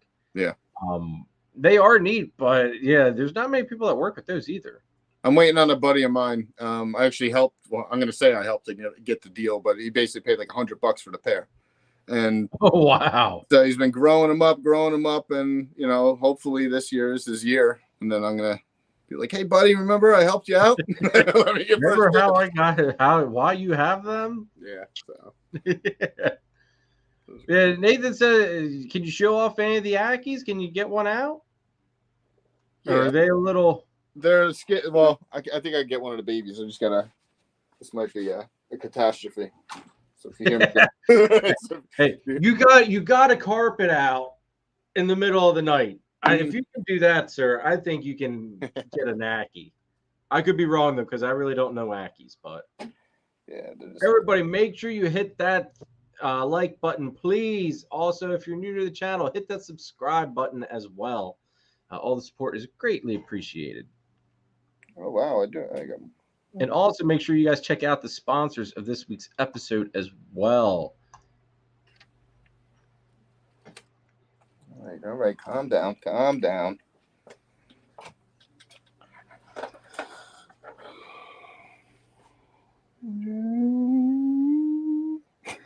Dude, there's such cool little lizards. Like, I think it's so skittish. Like little baby dragons. Yeah. Now, how big do they get? Like full grown? I want to say like males 2 feet. Tail to tip. Basically, I would say like, come down. Eventually, she'll calm down if she doesn't start bite. If she doesn't start biting my fingers, usually. But they calm down. Then once they get out of that calmness, then they'll get curious, and as long as you don't do anything too sketchy, they will eventually keep, getting tamer and tamer. Like I wouldn't say almost all of them will take food off the tongues, but then half of those that'll take food off the tongues will run right back in their burrow, But then the other ones will stay out, and you'll get a few of them that'll just run right up your hand and hang out with you and stuff. It's crazy. They're beautiful though. Yeah, they're cool. And then throwing a bunch of crickets in there and watching them all jump out and run out and do all their thing. It's cool. Now, there's not any like morphs or anything with them yet, or is there? Like, it's just basically they are what they are, and I think it's basically it's red Ackies and yellow Ackies, but they've been confirmed to be the same species, just different locales. You know how it is with the Australian stuff. So these could be stuff, it's always locality based. Yeah, these could be way up north, and then the yellows are way south. But I think in the United States, all of the Ackies are from, like a dozen breeders type of thing. So it's just line breeding through the years. The parents came from Sim Container over on Staten Island. He told me, 4th generation breeding them just for the brightest reds. And then the male came from Rare Earth, and that's like real dark, deep brick red type thing. And then the babies came out, and you see it in the babies. Some of the babies look like the mom, some look like the dad, and some of them are a little bit in between, Okay. They're cool. Dude, like, that's just a badass little lizard, even though it's not going to stay little forever. But I mean, like, it's a lot bigger than what I expected. I want to say, like, the bodies are about this, and then, head to tail about 2 feet. So still in my hand type of thing. Super manageable. If that way, I mean, you still get the intelligence of a monitor and a small package. That's what I always thought was awesome. I love the intelligence out of them, like, because I had a Nile monitor. We my buddies had the big water monitors, but they're 6 feet long, so you need a whole bedroom for that thing. So yeah, that plus like that's if the one would go to like use you as a climbing post, that's just gonna hurt. Yeah, and you see, yeah, right. You see him getting all clawed up and everything else. Yeah, that's not a good time. Impressive and beautiful, but not a fun time. Now, Reptile Lifeline was they're asking how big your collection is. I know you had said it earlier, but you mind just repeating it again? I'd say with the ball pythons with babies, like right now it's about 150. I'm gonna downsize that. You know, once the babies are out of here, I want to say like the average is about like 75, so like half that. Okay. Then I got 3 boas, got 3 carpet pythons. What else is over there? And then I got the 3 enclosures of the Yakis. I got the adults. I got some of the holdbacks that I had from the first clutch. I kept back about 4 what I think are females. And then I have about 4 babies left that once I get off this live, I got a message. I got so many messages in the past week for Yakis. Hey, there's nothing wrong with that, man. No, not at all. Until I have to tell them, I'm not trying to be mean, but first person to send payment is the one that gets them type of thing. Yeah. Hey, money talks and bullshit walks. That's how I've always looked at it. I had somebody that they wanted a snake, but they wanted me to hold it for them. It's like, dude, it's like, unless you put a down payment on it, I can't hold it for you. I talked with one of my good buddies, Pat Macklemore, Patrick, a lot about that stuff because I mean, I've been nice a bunch of times in the past, and it's not like it's hurt me or anything, but it definitely hurt me. I wound up getting screwed out of, you're just sitting there waiting on the guy because you think he's cool. You change your terms and conditions, all that other stuff, and you just realize like it's straight business when you're going to inquire. If you don't send a deposit, it's not yours. I'm not holding it past the deadline. If I hold it past the deadline, this is what the terms are. It's and you got to lay it out because unless it's like me and someone who you're cool with, who around the corner. It's got to be straight business with that stuff because it's not like I said, it's not like I got burned in the past, but why deal with the pain in the ass people out there? And then it makes me treat all the other people that aren't like that pain in the ass. Like I had somebody Rich, stay away from me. I had somebody that, they kept telling me this sad story, and I genuinely felt bad, but I got this vibe that they were genuine and that they were going to, that they just had this string of bad luck. And, I totally got that because, since we've had our house, it's been like a string of bad luck there for a while too. And it set us back big time on a lot of stuff. Ever since I met Danny, it's just been a string of bad luck. But yeah, I know. But I totally sympathize with them. I understood. Yep. And, we were working through everything, constant communication. It came time to ship. And I was like, hey, it's time to ship. I need payment. Like, I need to ship this thing tomorrow. If you want it, I need payment tonight or tomorrow morning because I'm not leaving work early to go send this thing to you unless I've got, the payment for everything. And completely ghosted me from that. Like, they talked to me the night before. Yeah. And then just completely dropped off the face of the earth. And it's after that, it's like, you know what? It's like, because it had gone months of, working with this individual. Yeah. And it's like, you know what? That whole time, this thing could have been either sold, whatever, and it's like, you know what? I'm not going to play that game again. It's like, unless you put a deposit down on it, I'm not holding it for you. It's for sale until someone puts some money down on it. Mm. And it's great. I mean, you get a handful of really good people, customers who come through, but you get that one pain in the ass, and that just sticks out so much more sometimes. Try not to let it. You try to, be like, just brush it off, but I don't know, your guard's up with that person's bullshit for the rest of the people who aren't bringing that stuff to you. But exactly. It is what it is. D&K says Facebook is bad for scammers like that. And sad thing is that this wasn't even Facebook. This was even through freaking Morph Market. Yeah. Like the person inquired through Morph Market, which made it even worse. When COVID came And I had, say 24 snakes up there, and people were messaging me every single day for the same one. You're getting 15 messages for all the same ones. That's when I had to change my terms, because I had some guy who was messaging me about 3 different snakes. We're going back and forth for about 4 days. And in his head, they were his. But again, I kept trying to tell him, you got to send a deposit. You got to do this. You got to do that. I got burnt in the past. I'll wait till the day I ship. And I'm like, but they're not yours until blah, blah, blah. And then 2 of them got sold. I'm an asshole. He wants to smear my name all over Facebook, that type of stuff. He never actually did, but he was telling me he was going to do all that stuff. And that's when you just got to lay it out there. Like, yep, you've got to make that deposit. I'm about like to, between friends and stuff. Hey, friends will wheel, deal, barter, all that crap. That's a completely separate thing. Yeah. But for people that you don't know, you've got to make that freaking deposit. That's all there is to it. Yeah, it's yours once you get the deposit, and then just be honest and lay everything out there. People like we're just normal people.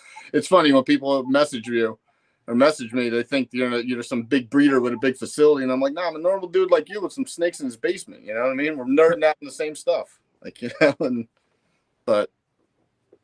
is what it is. Yeah, no, yeah. I got one request to see something. Can you show off that beauty that you got from Danny? Oh yeah, I totally forgot about that. I was gonna say, we've got to see that thing again, because that thing was just stunning.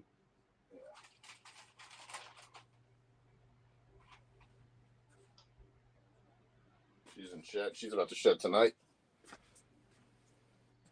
Oh, she's in shed yet, even. Yeah.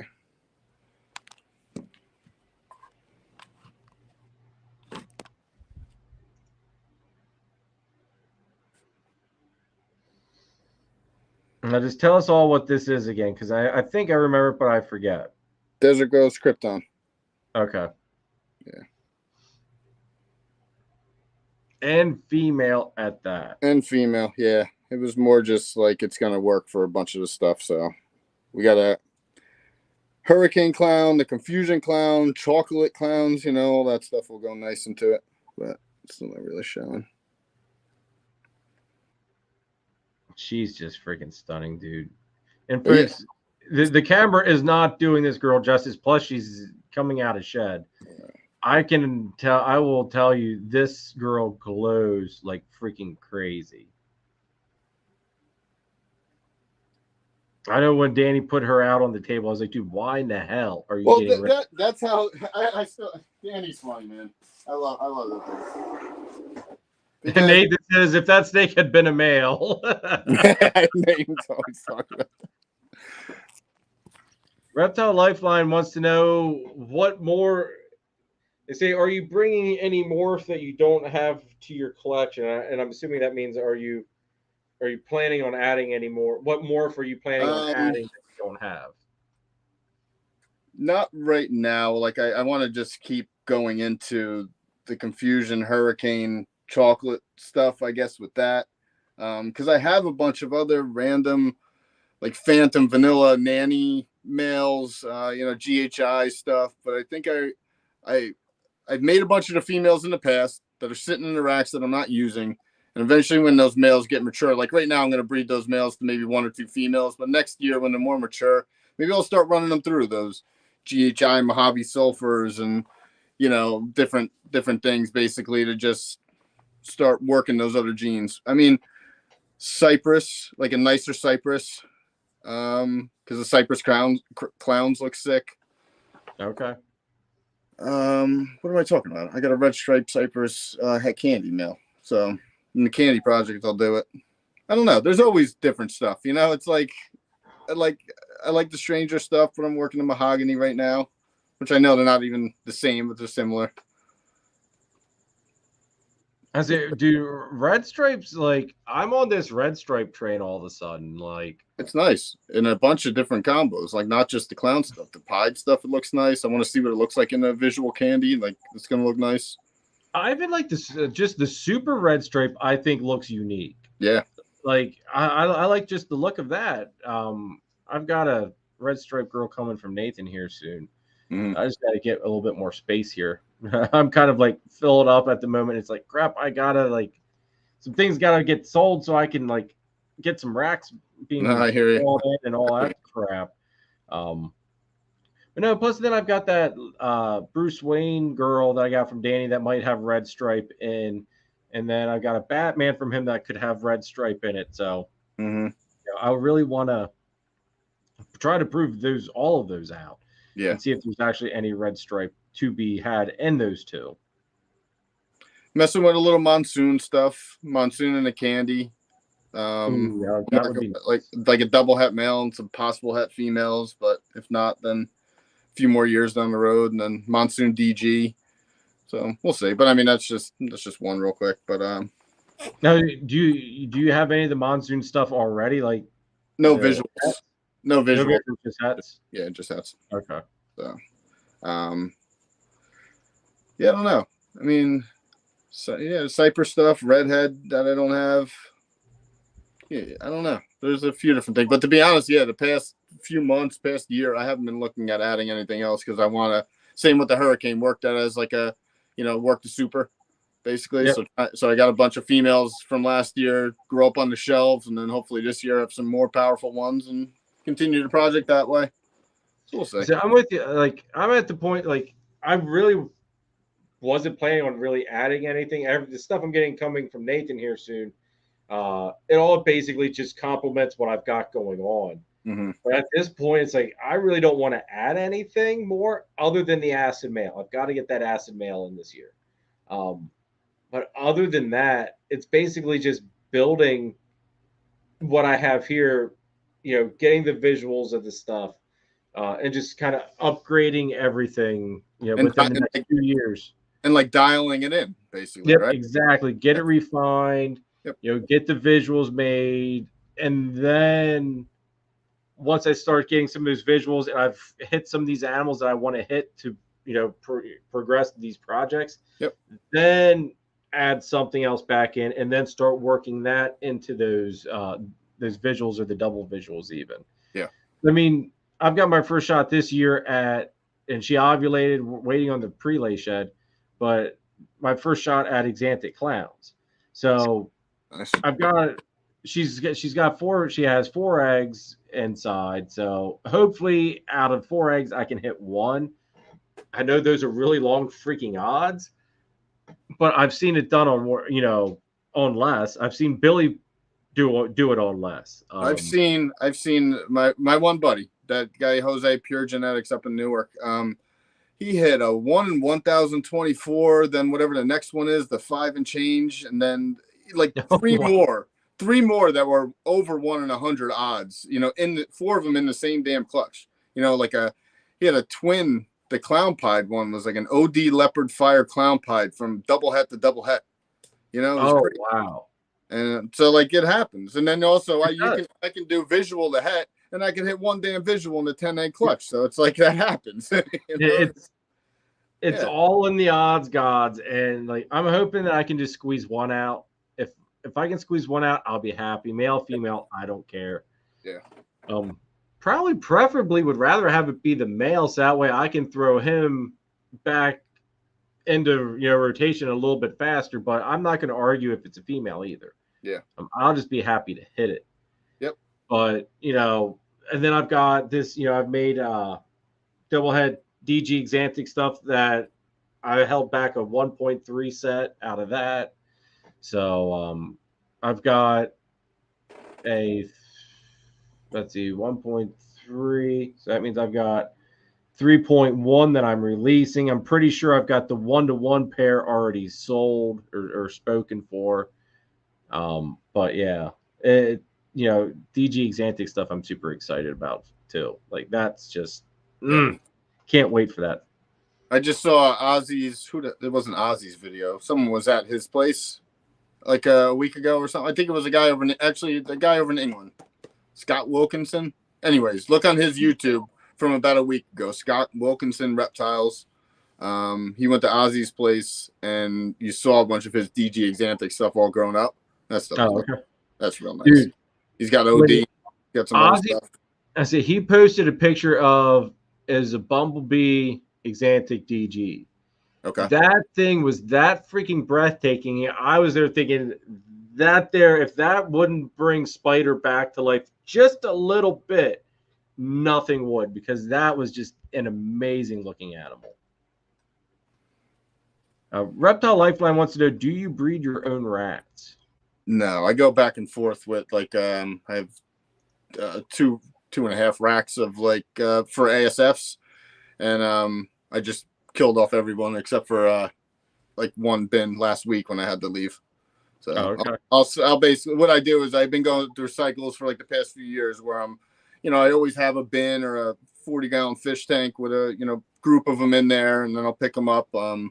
Like now I should get started again, because once I get babies, they're perfect to just pop out babies and feed the baby snakes with it. But no, I don't breed my own rats on like a bigger scale. I'm always going to like Rick or my guy down at the Delaware, bridge or something, or the shows or whatever. See, I look at it this way. It's easier for me just to pay somebody to do all the work. Like, I don't have the time, and I'm pretty sure my wife would kill me if I did take the time. So I've been through a bunch of catastrophes just with a few of them. You drop a bin and you got 5 of them running around. When I was on the last live with Angie and them, do you remember that? Like all of a sudden I had 2 ASFs that got out the day before, and I'm sitting there on the live going, and then by the end of the live, I'm picking it up in the mousetrap because I got it. I don't like doing that. So, and obviously no one likes doing that, but that was regular rats. I'm actually like allergic to. They scratch me and my whole arm starts to blow up. So I can't even like hold one on my hand and stuff. But that's just my excuse, to be honest with you. I just don't have the time or want to do it. And it takes the fun out of a lot of this stuff. So I hear the horror stories. Like I remember Chris saying about he had a rat loose in his rat shed and it was chewing the lines and flooding bins. The one day I went down to Nathan's place and they had just finished up cleaning off all the rats because a nozzle or something got stuck open, and they had just filled the water bucket up like that the day before, and it all drained into those rats. And like the horror stories I have heard, it's like, nah, I want no parts of it at this point. Now, maybe if I was doing this full time, just the snakes, YouTube, and I had the free time to do the rats, okay, I could maybe justify it then, but not with having a full-time job. No, I mean, I'm retiring anywhere from like 9 to 15 years, maybe at that point, we'll see. But I just, nah. The ASFs aren't bad though. Because they don't smell, So okay. they do smell, but if you don't take care of them in a week and a half or something like that. But I would take care of them every Sunday basically, and there's really no smell in those things. They're really clean, and they're probably the best thing for the snakes. So. Oh, okay.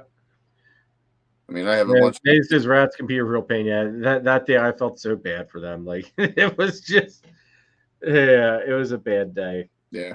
Fun day, but it was a bad day for him and Sharon. Like, really, I mean, it is great being able to go in your garage or go in your shed and just pick out a bucket for all the random ones you need and stuff like that. I mean, that's obviously ideal. And yeah, the amount of money you save on that, anywhere from what, $50 to $200 a week. I mean, some people spend up to like $5. I'm wondering what like John and Christine spend a week. It's like, oh God, I don't even want to know what they spend feeding a week. But I mean, if it pays for itself and like it always has been for me, it's always paid for itself. So it's always fine. If I was going into debt doing all this stuff, yeah, it'd probably downsize it to 10 snakes at that point. But everything. I know, like how often do you feed your snakes? Do you do every week, or are you every other week? The bigger ones get every other week. I do it. For the males every other week. Sometimes every 3 weeks, but it depends. Breeding season, the males are eating every 5 days. I'm feeding them like smaller meals basically every 5 days. But the babies they're getting every week. So. No, at what age or weight do you kind of yank them off the every week and put them to the adult schedule? Because I guess it depends on like what it actually is. I mean, some of those higher end projects, they're still getting fed weekly until they're basically breeding size. And some of the other ones that I could slow or grow, I guess at around like 700-800 up to 1200, I'll switch them over to the every other week. Okay. Because for me, like once they hit 200 grams, I cut them down to every other week, just because You know, a little bit cheaper on the feeding bill, and plus, in all truth be told, I mean, for the most part, They don't need I it. think that they grow really good. I know everybody's probably sick and tired of me preaching about it, but I mean, the health benefits for the animal itself are you know, well, they worth. they clear it out, you know, and they honestly, I can There's have less poop. I can have two snakes next to each other when I'm feeding the one every week like clockwork, and I'm feeding the other one every other week, and I don't see that there would be that much significant growth. Yeah. You know, I mean, but if you do ASFs to rats, that's a different story though too. Because some of my buddies that feed ASFs like clockwork, those snakes are getting double the size that my snakes are getting sometimes. Where I'm like, holy shit. John says that they do the same. They do every other week after they hit about 150. Yeah. Yeah. I mean, like that double head Xanthic clown girl I've got breeding this year. Here's a good example, and I think it's just like her and her sister were neck and neck, and then her sister just kind of like I don't know what train she decided to hop on, but it didn't go to the same freaking station. But she's from the Pastel Doublehead girls from my first season, so she's 2 years old now at this point, probably just hitting 2, and she's right about 1,500 grams right now. When I started pairing her, you know, she was a little bit before 1,500. Threw the ultrasound on her when I got it, saw that the follicles were there, and we just kept going with it from there. Now, her sister, which is a spider double-head Xanthic clown, her sister went on this food strike all of a sudden, refuses to eat. Nathan, poor starving snakes. Like, I don't know what her issue is. I had her in a 50 series tub. She was doing okay. Then all of a sudden, she decided to go on this food strike. I moved her back down to the 1065 rack. And you know, she's just been sitting in there in limbo, like refuses to eat, acts interested kind of half, but then it's kind of like, nah, you know, not really. So I don't know if it's the 1,000-gram wall because of her age. She just doesn't have that weight, or what the issue is at the moment. But I mean, she pounded rats up until this freaking day. Do you do live or you do frozen? No, I do frozen thaw, dude. Everything.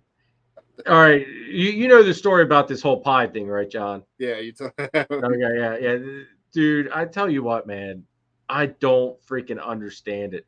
When the Mardi Gras boy that I got from Nathan at Gettysburg is when I've offered food, like I got him, and I think the next week was feeding week. He turned his nose up at it, but I thought, hey, whatever, you know, you're still just adjusting like complete total surroundings. And the next week after that, I tried feeding him.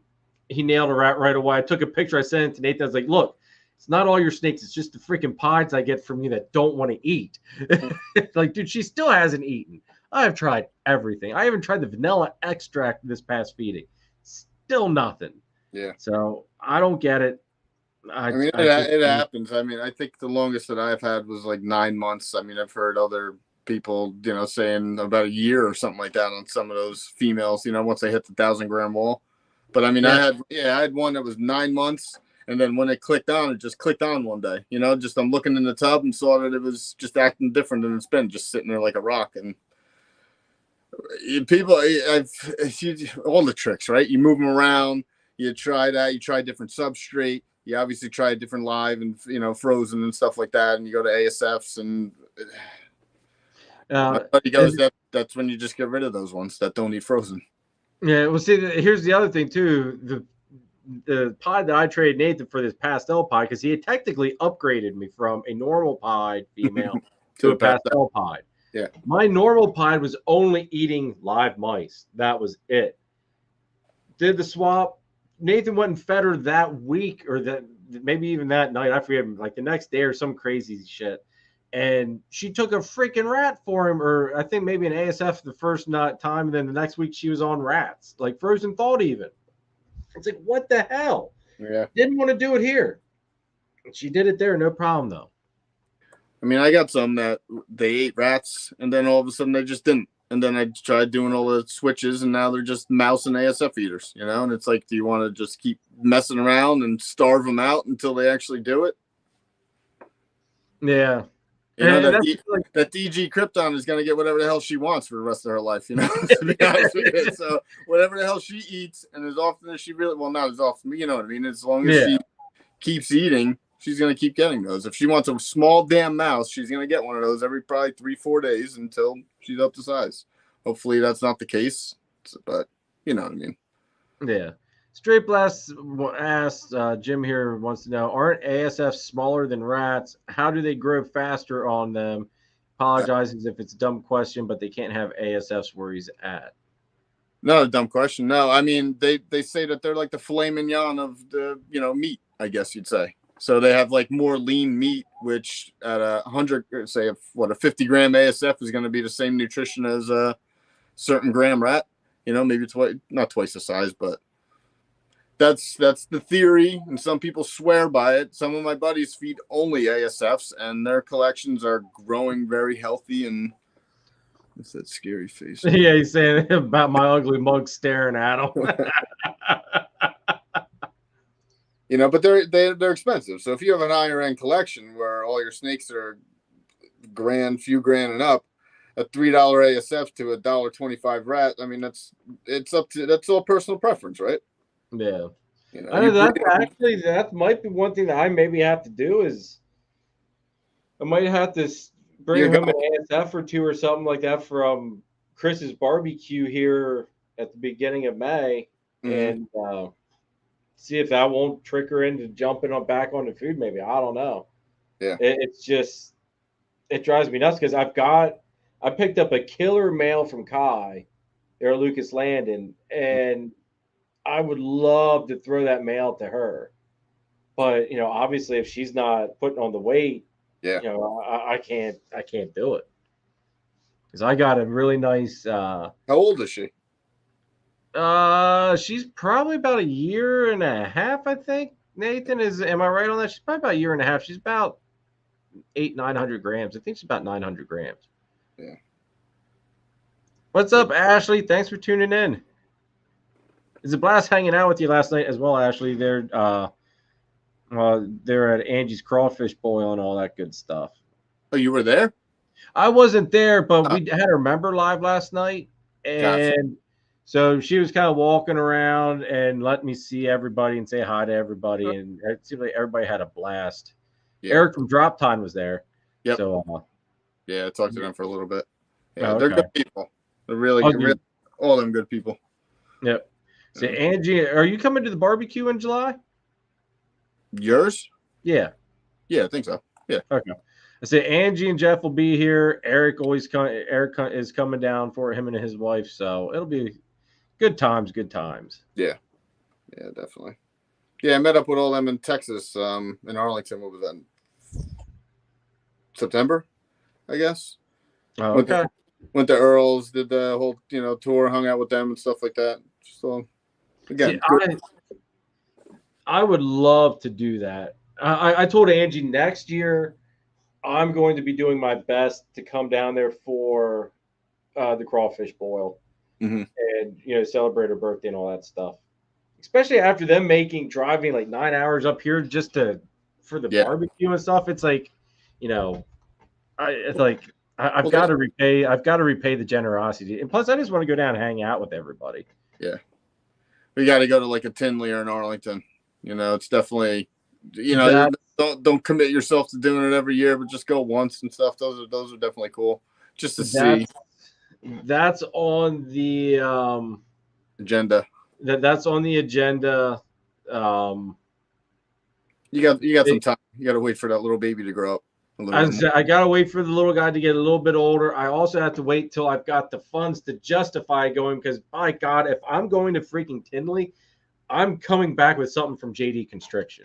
Like, I'm not going to go to Tinley or Arlington or any of those without coming home with something from John.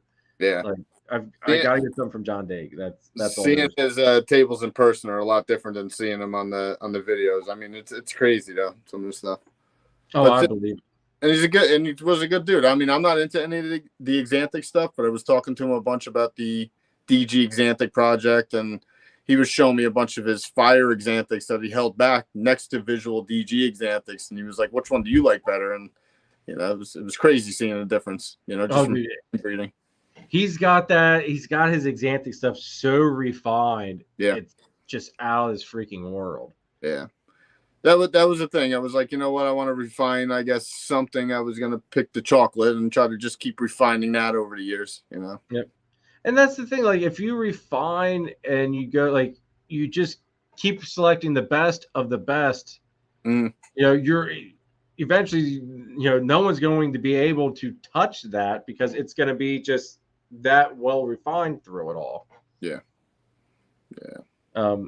Everybody in the chat, if you guys have any questions for John, I just now realized we're at like 2.5 hours. I didn't realize it was that late. Oh, nice. If you guys have any questions for John, drop them in the chat right now. As I go through and give the quick little list. I'll ask John a couple more questions here real quick. Next week, we've got Edge Exotics going to be our guest. They're semi-local, so that's going to be a great live. On the 23rd, I've got Paul from Large Marge Morphs. And then on the 30th, I've got Eric Burke of EB Morelia. So we're going to be talking carpet pythons and even diving into his trips to Australia and stuff like that, just because I'm really curious to hear about some of those trips because I think he goes like every year. So super excited to have Eric on there.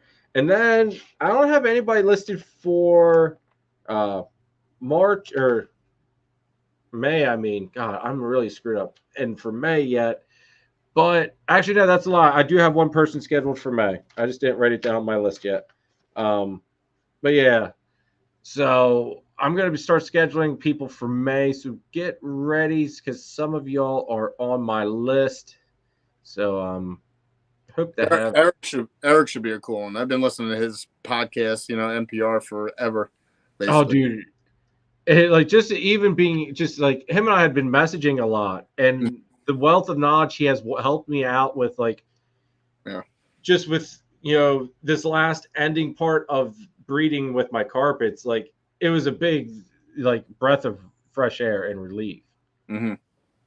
Just I had some questions that nobody else was answering or couldn't really tell me. He used to do it too, I think, where he was picking up one of each, or not one of each, maybe a pair of each, or looking for a pair of and he had a lot of interesting animals, and then he just, I guess, wanted to dial in and got rid of a lot of them. I think he dialed in a little bit, from how it seemed. But that's all. Hey, we'll find out a little bit more about that on the 30th too. Yeah, I know he's got some gelatin stuff, which if anybody doesn't know, gelatins are like a natural occurring Xanthic jungle carpet. Reptile Lifeline wants to know, are you going to any of the big shows, John? Yeah, but I don't know. I was planning on it. The last one I went to was the September Arlington. Went to Tinley last year. I think I might, do the October Tinley. We'll see. We'll see how the year goes, type of thing. Okay. But I'd like to. Yeah, they're a good time. Whether you're going to spend money on snakes or you're just going to go there to BS with, other guys that are nerds like us and just go, have a good time. So I know, like I said, hopefully next year. I'm hoping next year I can make maybe like a fall Tinley or something. We'll have to see. Also, who knows? My trip down to see Jeff and Angie for her birthday might also be what my big expense for trip wise is for the year. Who knows? Yep. Have to see how everything is because I've got a lot of plans for this year yet. So we'll have to see what funding's like. Yeah. But since we are basically at the end here, John, is there any snakes or any other projects you want to add in at some point down the line as far as different species that you're looking at? Probably the Brettles or Breadlies, however you want to call them. I think I'd want to get into that hypo stonewash, stripe stuff. I always like the albino, so I always think of picking up an albino Darwin's. But white lips, Angolans. I think that's about it. I don't know. Man, I'm with you on the Brettles and the white lips. Yeah. Especially after seeing Chris's white lip that he has at his house. That thing's just freaking, oh man. I have a king snake, And you get one over the years, like bird food type of stuff. I mean, you feed it to the king snake, you know, if something comes out deformed or just not thriving. Yep. I just don't like the colubrids, like the pine snakes, all the other stuff. I think some of them are cool. Like an indigo would be cool. Indigos are really smart, I hear. But just a lot of the king snakes, corn snakes, you know, that type of stuff just doesn't interest me. It never really did. I don't know, something about them. So I thought about getting a California King already, just basically, like you said, as a disposal unit for anything that would come out kinked, deformed, you know, failure to thrive, any of that stuff. Mm-hmm. But then it's like, I hear all these stories about on how, like, people constantly get musked by them and all that stuff. It's like, you know, I really don't want a snake that's just going to, like, have fun shitting on me, like, every time I go to handle it. It's like, that's not enjoyable for me. Like, I want to be able to interact and have, okay, if I take a nip here and there, socializing you, whatever. I don't want to get shit on, like, every time I go to handle you. Like, that's just not fun. Like the water python, and that's what if Chris is still on here, I heard the white lips are like that. Like everybody wants a white lip, and then they get them, and then it's exactly what they do is they piss and shit on them and stuff. Oh, so, I see. When I was over there at his place, and I was holding his white lip, it was fine. White lip, like none of them actually were going to the bathroom on you at all. Okay. Good to hear then. Yeah, it was very mellow, like it kind of reminds you of working with the carpet, just completely different color. Mm-hmm. That's basically I was like, what am I talking about? I took the picture for the thumbnail of the super dwarfs. So I got a pair of super dwarfs 6 years ago, maybe something like that. That are adults now. They're still in there. Hopefully I'll get some eggs from them in the next, month, 2 months, 3 months. I really don't know. But I found out they're originally produced by Garrett before he was Reach Out Reptiles. Oh, okay. Yeah, it was through like another guy who picked up a wholesale thing from him way back in the day. And then I remember I made a post one day just saying like reach out, and it had nothing to do with Reach Out Reptiles. It was about reaching out because I reached out to the original guy who got him from the guy who got him from the other guy. Yeah. Well-respected ball python breeder from, I don't know, out in Chicago area. And I wound up asking him. He was like, no, I got him from Garrett. And he was like, this is the lineage. So I reached out to Garrett. No, I posted that to reach out, blah, blah, blah. Garrett reached out to me and he was like, where'd you get those from? And I told him. And he was like, I got a book of lineage on those things. He was like, that was my original female, the diamond line, blah, blah, blah, blah, blah. And wow. When I ran into him at Tinley, he was like, if you're a ball python breeder and you get a clutch of those, he goes, just give me the whole clutch and I'll give you a wholesale deal for them so you don't have to worry about selling them. And I was like, perfect. So hopefully they go and get some eggs and be a retic breeder for a season. So nice. Yeah. That's one thing I think is really like a niche group there is like just because of the size of them. Yeah. And now I know like if they're super dwarfs or dwarfs, obviously they're supposed to be a little bit smaller, but still, I mean, they get some size. She's big. I mean, like that picture. She's not a little girl at all. She's like this right now, so like almost a football, and she's a good 9 feet. Okay. She's a 50% super dwarf from one of the smaller lines, obviously, but still at 9 feet. Like she's a handful. Yeah. Oh yeah, I believe it, dude. I believe it. The male is cool. Beautiful though. He's like 6 feet, and he's probably the thickness of like a bigger ball python, but just longer and slender, I guess. Okay. You'd say. And but yeah, the personality on those things is just they're sick. They're cool. Dude, I held my first retic at Gettysburg last year. Yeah, mm-hmm. I guess it would have been the December show last year. Okay. Yeah. And that was the first time I ever holding a retic. It was so nice because it was like you had the slow moving of like a ball python, but you had the thing was thinking, and it was also kind of like holding a carpet python because it didn't want to just sit still. So it was like the perfect balance between slow and you could tell that there's something actually going on in the head. Mm-hmm. So I loved it. I'll never own one just because, that's a lot of space. I've got the carpets that take up enough space. Yeah. Limited real estate.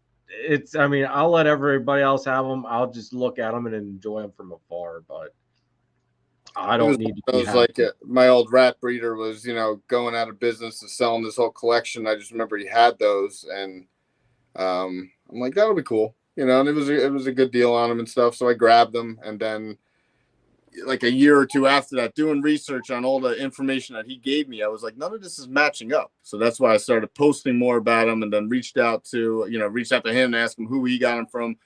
Messaged that guy, then messaged another guy, and then that's how it all came out to, finding out that Garrett was the one who had him. Yeah. See, that's cool. I'd love to get Garrett to come on here too. I mean, the man's got so much knowledge and go over all the retic stuff. Yeah. I'd love to get Garrett on here at some point.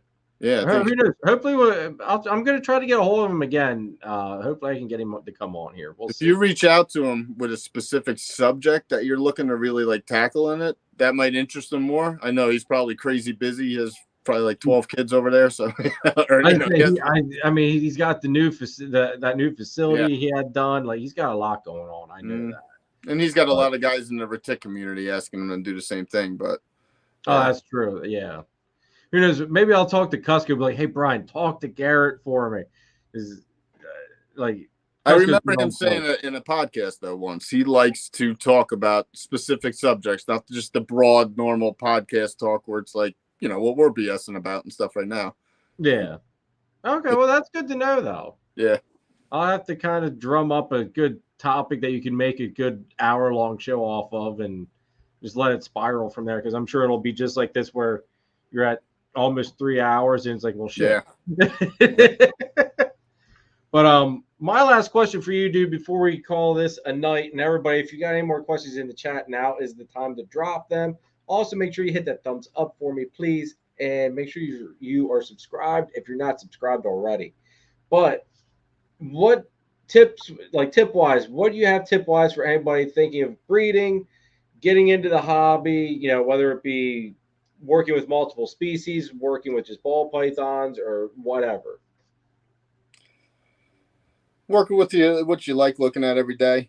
Don't overwhelm yourself unless you think you're gonna No, just don't overwhelm yourself. You got enough time, to be able to figure out all the different species if you really want this. If you don't, then you're gonna jam yourself with everything in the next 3 years, and then we'll see you with a list somewhere at half the price of those animals, like everybody else that gets out of the hobby. They overwhelm themselves. They can't manage it. They realize it's not just video games to be playing with at night, and they got to take care of these things. And when people aren't giving them their praise or whatever their issue is and stuff like that, then they get out and they move on. But these are live animals, not baseball cards. So it's like, just take it slow and enjoy it. And, the money will come depending on, you got to figure out your niche where you're able to actually, a lot of these people, that are into reptiles, they don't know how to talk to people. And that's great. They're introverts and do it all online. And then, yeah, but just have fun. I don't know. I know, like, I think a big thing, like you were basically touching right there on the tip of it, is people get too spread out. Like they don't have a direction when they get into it. They get this, and that, and then they decide, all right, well, I'm going to try to do something with it, and none of it works. Like, none of it works together. Like I said, I had a moment when a dude hit me up. I respected his collection, his social media stuff, and so I was listening to him when he was BSing with me. And then the one question he asked me, like, "What are you focused on?" Because you go through my Instagram and you see 12 different genes and all this different stuff that really doesn't match up. Yeah. But that just made me think a lot more and really try to get it dialed in, and then you're not trying to just mix and match, because you can't mix and match 15 genes in the next 2 seasons. It's like, yeah, you gotta really plan your stuff out. And if you don't want to plan your stuff out and just have fun, like, think of a future snake that you could make that isn't out there right now, and then figure out the best and quickest way to make it. Exactly. Or if you don't have fun with just looking at them and smiling at them every day, like, go ahead and do that. Just do whatever makes you happy, that makes you sleep at night, I guess. If you want to make crazy money, go talk to some of the guys who make crazy money with it, Yep. As if talk to most people are open books on that stuff. Yeah. Just Yep. gotta ask them, and I'm sure And you 90% gotta, of them will tell you, or at least point you in the right direction. yeah.